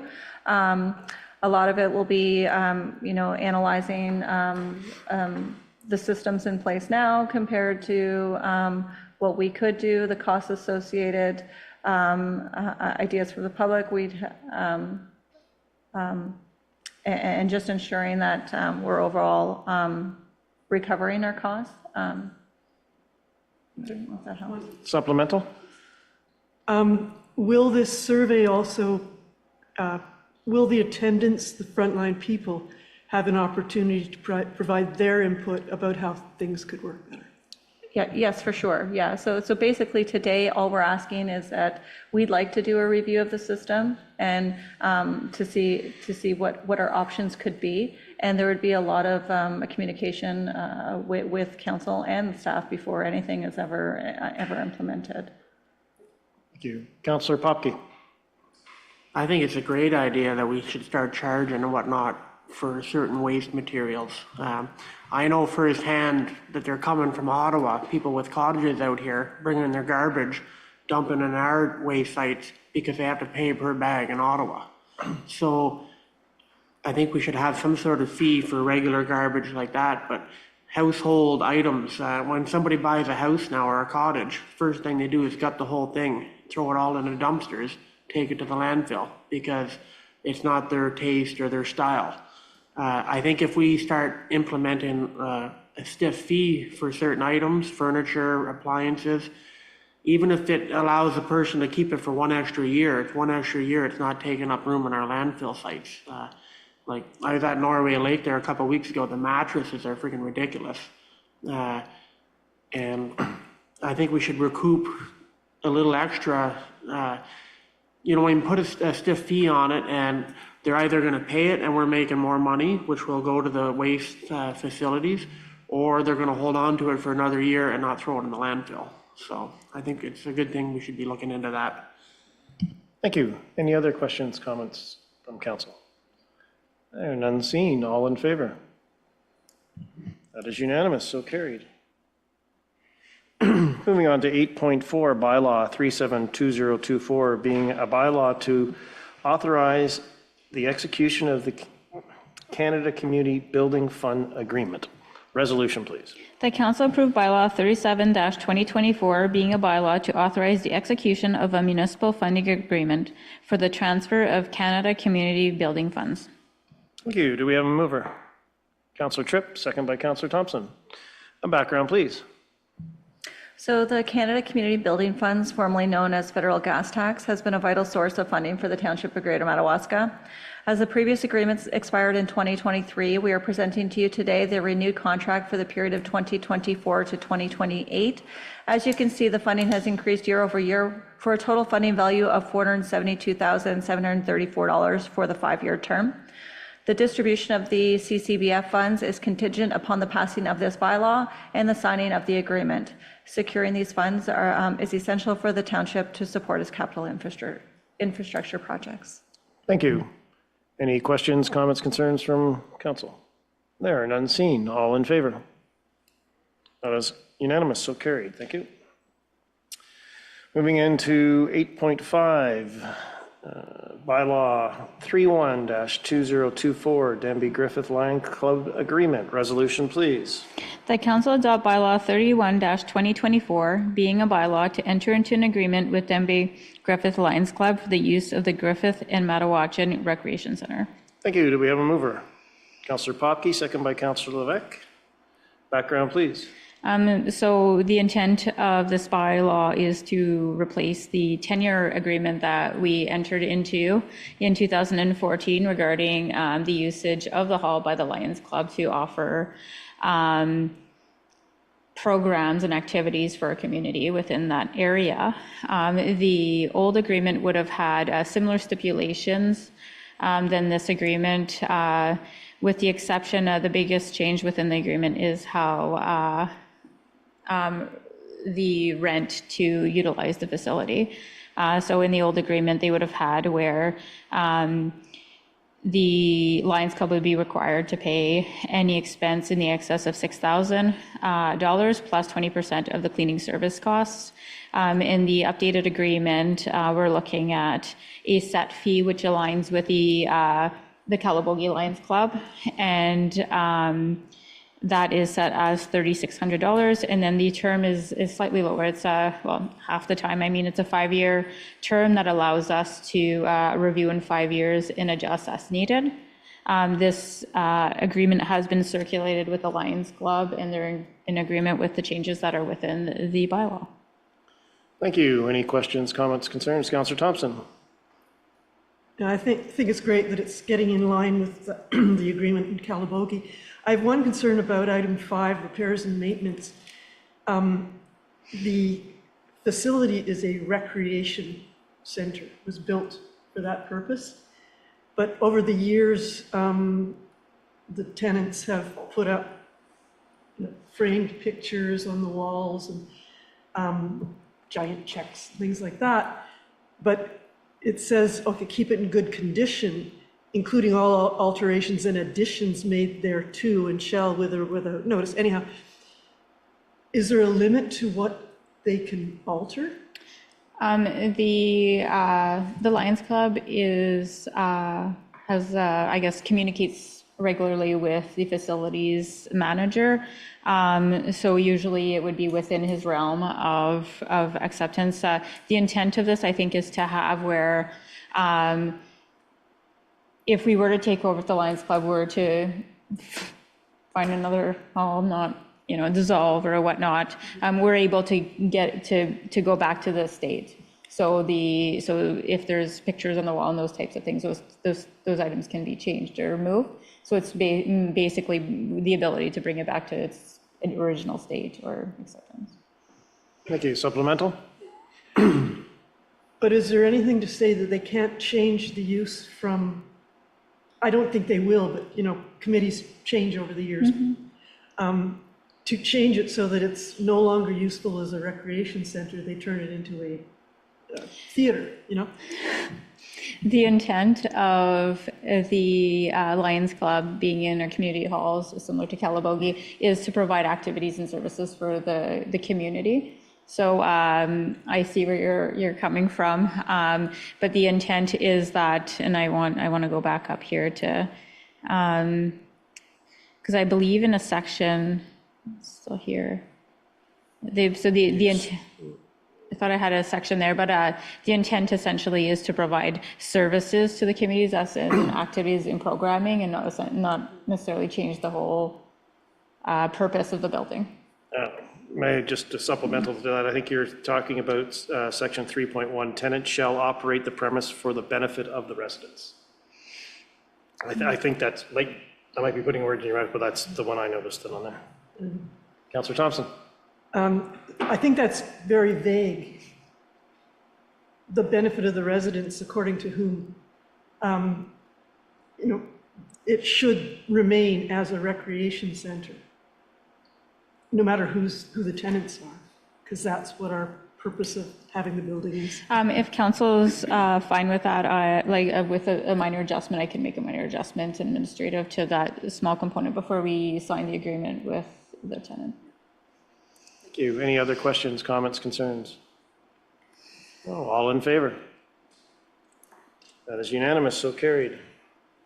Moving on to 8.6, 2023-2062, Strategic Plan Mid-Year Status Update. Resolution, please. The council received the 2023 to 2026 Strategic Plan Mid-Year Status Update as information. Do we have a mover? Councillor Thompson, second by Councillor Tripp. Background, please. The intent of this report or information is to provide a bit of an update to council on the strategic priorities that were approved by council in December. We haven't really went through how that would look like into this year. So we have within this document the commitments for the strategic plan for 2023 to 2026, with some items that are being focused on in 2024 and what those key initiatives look like. And then the intent over time is, as part of the budget process, we will be updating and providing to council as part of the budget process the following year. So in 2025, you will see the intended progression for that year in December. And then there's minor adjustments. So you'll see I have an adjustment in it's number 2.7, which is regarding the review of a downtown and village plan. Additionally, we'll be adding here the review for public consultation for the official plan. So as we see these items come through, we may start to flag, maybe items are pushed over, and we'd be discussing this with council if there's a capacity concern and we need to review that. So essentially what you're looking at in the attachment is the goal and objectives that are highlighted within a strategic plan and the action item for the full term. And then in 2024, key initiatives are what I would consider goals and targets that we're trying to achieve within that objective, the status, and then the target completion. So you'll see some of the items haven't been initiated. There are other pressing priorities that may be sitting ahead of that. Mainly in this situation would be in planning. In planning, we have other priorities currently than to review some of the items such as the modernize and streamline the development process. We were looking at application, but with the items that are coming forward, we're shifting the focus towards those planning objectives.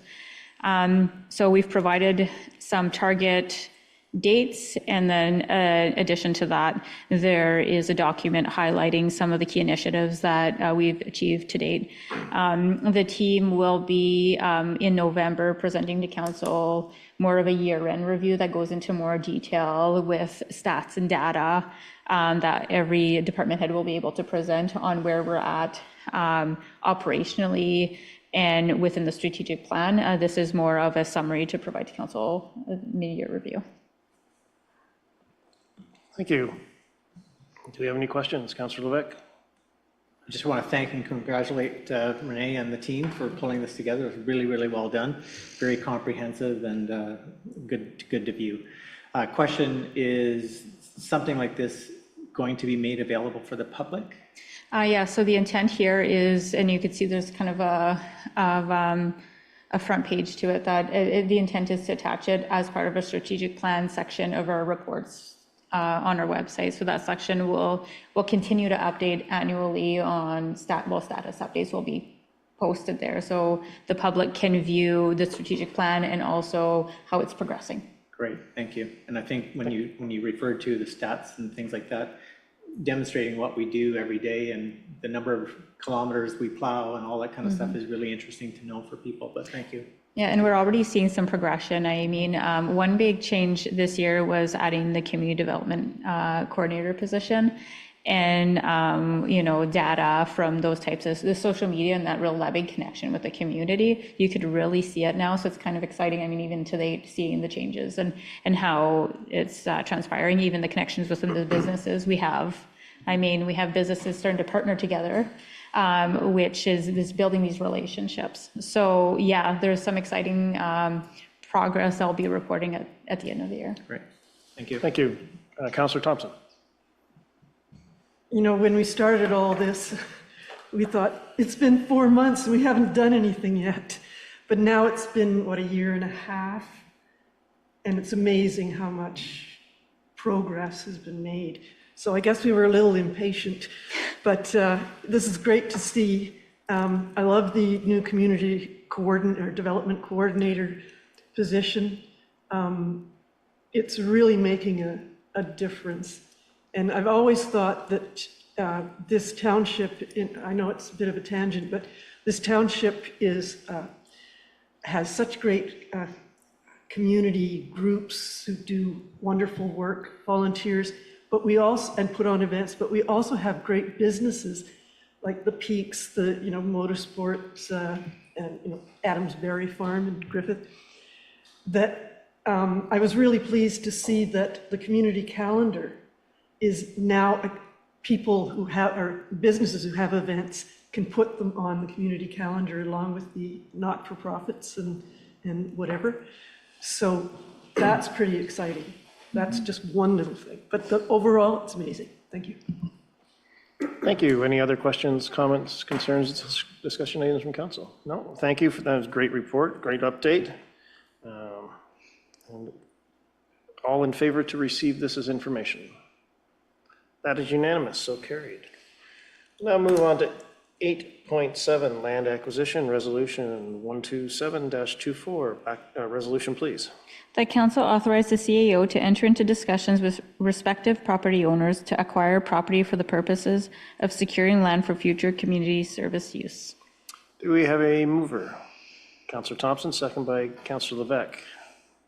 Background, please. So this is, again, a progression step, I think, towards the bigger picture. We brought to council the village and downtown plan, and then as we develop here and we talk about growth here, there's a need. One, our services may be lacking capacity. We heard the food bank come in today with some, our space, the lacking space. We have the medical clinic that continues to grow. And they've come to council before regarding space issues.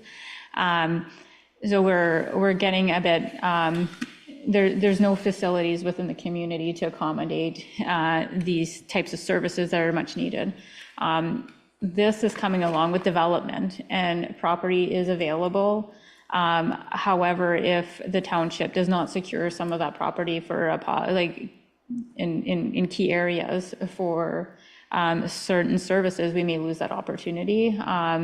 The intent of this direction is at least to enter into discussions where staff can feel comfortable with having discussions about property that's available for future development, even if it's just securing it for future needs for the facilities, commercial, when we're trying to design this community. The importance is securing that land. If not, if it gets developed, we lose that opportunity. So at this point, I'm simply looking to have the authorization to have this conversation. Thank you. Any questions from council? Councillor Levesque. Thank you, Renee. I think that's a great idea. The question is, so what happens at the end of it? Are you going to come back at some point with a review or report update of some sort? Yeah, so the intent here is publicly speaking about, and the reason it's in a public meeting is because it's so generic, right? Over time, as they're having conversations, we do have properties that are really of interest. It would be coming back to council with potential options within possibly a closed session to discuss specifics. But yeah, so at this point, it would just be opening communication regarding it and then coming back to council to explore these options. Thank you. Anyone else with questions, comments, concerns, discussions? No, none seen. I think this is something long overdue that allows staff to be forward thinking and look at our concerns that going forward and over the years. And as we've been discussing our OP and the comprehensive zoning bylaws, this is very timely that allows staff to enter in to be looking into things that will be beneficial to the township. So thank you. All in favor? That is unanimous, so carried. Prior to going on to my next section, which is the committees of boards, I'm just wondering, Councillor Tripp and Councillor Levesque, what time would you need? Much or? 30 seconds. Okay. 30 seconds. Okay, perfect. Otherwise, I would move something around. Okay, so let's go into 9.1, Canada Day Committee. Councillor Tripp, please. So the committee is just in its final stages now. Mic's on, please. Mike, turn your mic on, please. Thank you. All right. Things are just in their final stages. The layout is done. The organization's done. We'll be starting media shortly on some of the major events like the Lumberjack. We're in good shape. Still need volunteers. Always need volunteers. We have T-shirts for sale that can be purchased at different sites. The market in front of Charbonneau's. They'll be available on Canada Day. And they're kind of fun. They just talk about, the lakeside is my best side, which is kind of a fun thing. And then a little bit about Greater Madawaska. They're a little hokey. We were going to do I partied at the lake was one year. I do the Calabogie Boogie was another year. So we tried to build on that. But sales are going well, and it goes to offset the costs. So we're pretty pleased with how things are rolling. Everything else is falling nicely into place. Thank you.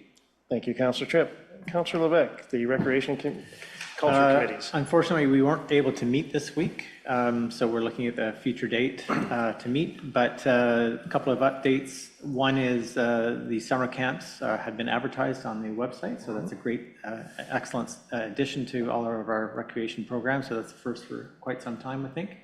And so there's 2 weeks planned, both in July 8th through the 12th, and then 15th to the 19th for the week 2. So that information is available online. As far as activities, the soccer is well underway.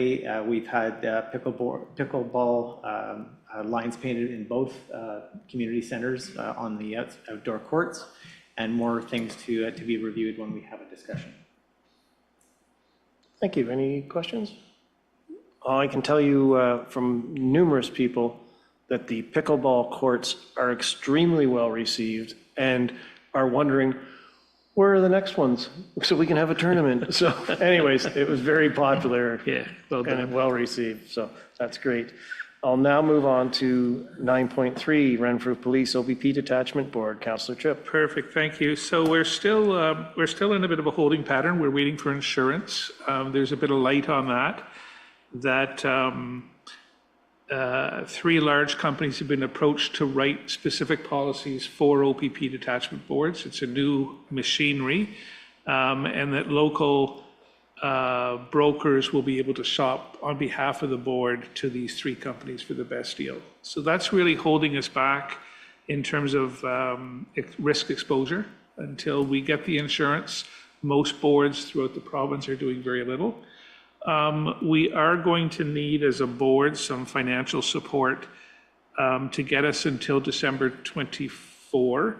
The town of Renfrew has traditionally picked up the cost of the board, but because it now reaches out to 7 different municipalities, we're going to need development funding to pay for the insurance, website setup, the basic operations. So a finance committee was struck this morning at the board meeting to start exploring the budgeting process. The municipalities are responsible for providing the funding, and it will be a much easier process in next fiscal year when it can come forward in the fall and be worked into the budgets. And it will be in a similar formula that we have now for OPP delivery of services.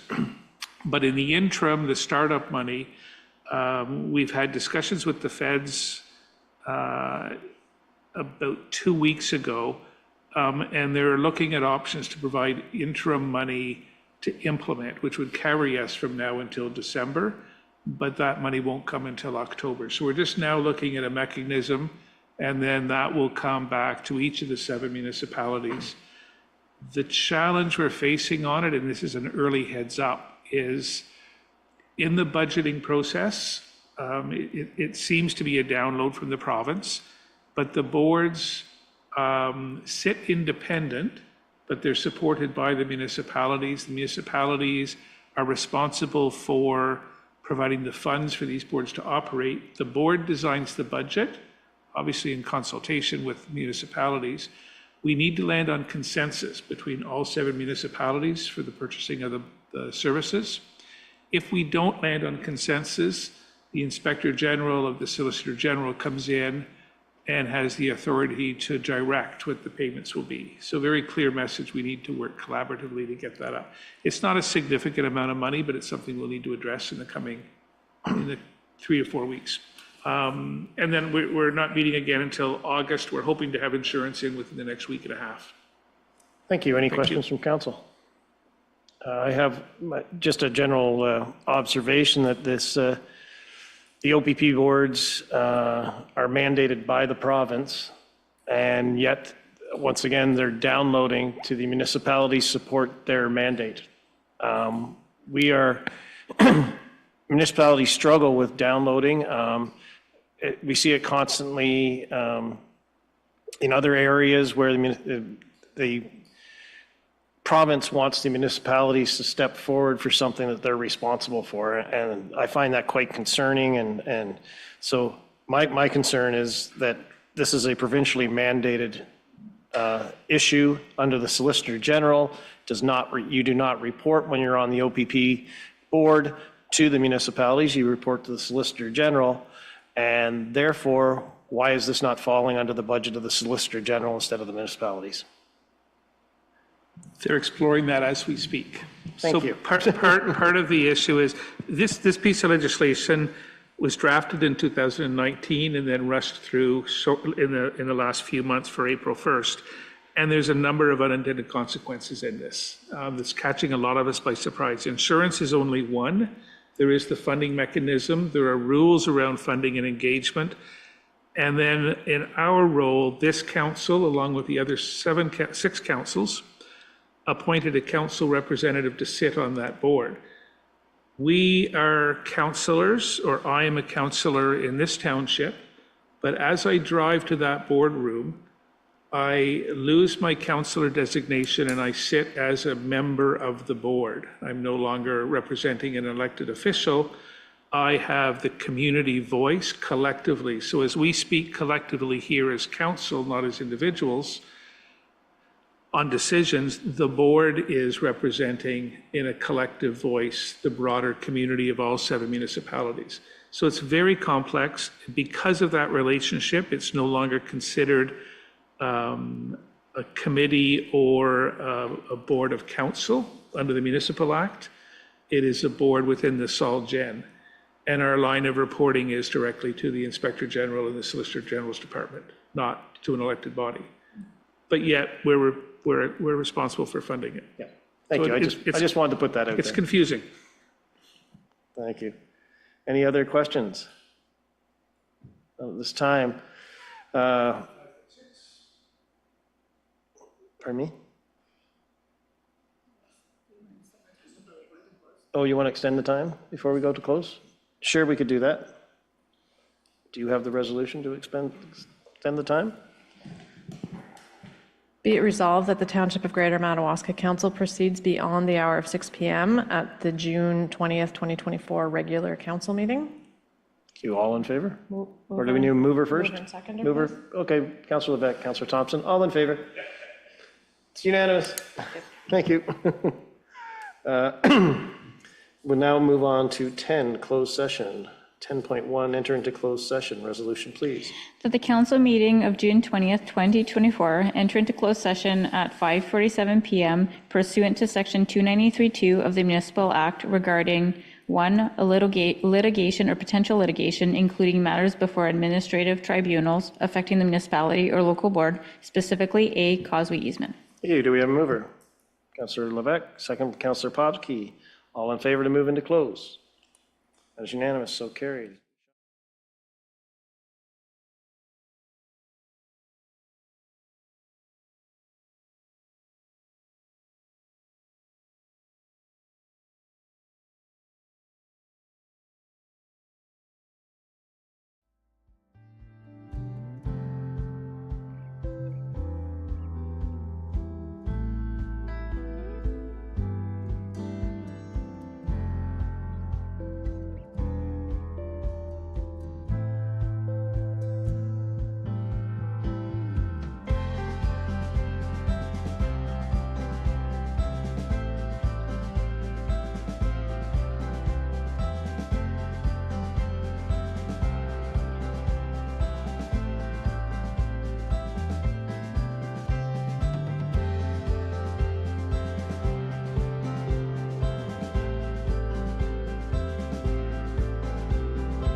Thank you. Now 11.1, move to open resolution, please.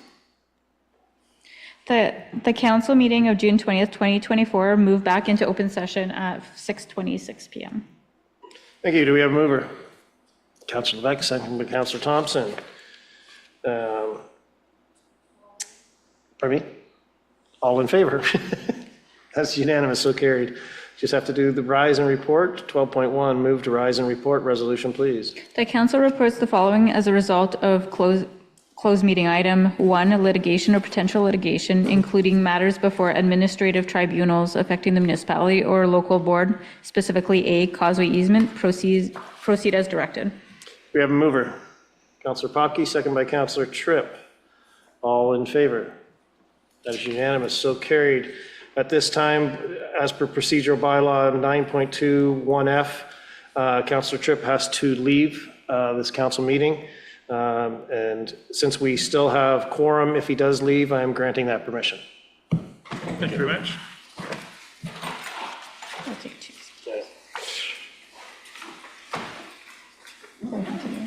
I gotta get to the page. Section 13, 13.1 bylaw approval resolution 131-24.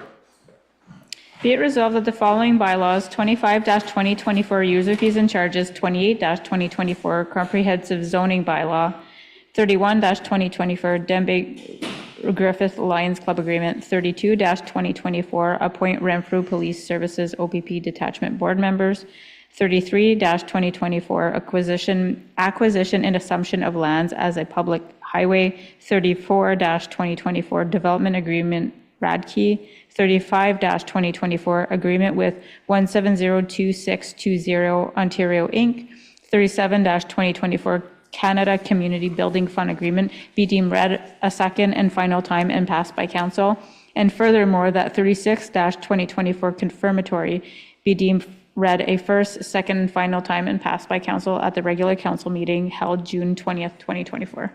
Thank you. Do we have a mover? Councillor Thompson, Councillor Levesque, second. All in favor? That is unanimous, so carried. Prior to getting to our, just joking, notice of adjournment, it's 4.1. Motion, please. That the regular council meeting of June 20th, 2024 be adjourned at 6:29 p.m. Do we have a mover? Councillor Thompson, second. Councillor Popke, all in favor to adjourn. That is unanimous, so carried. Thank you very much. Have a good evening, everyone.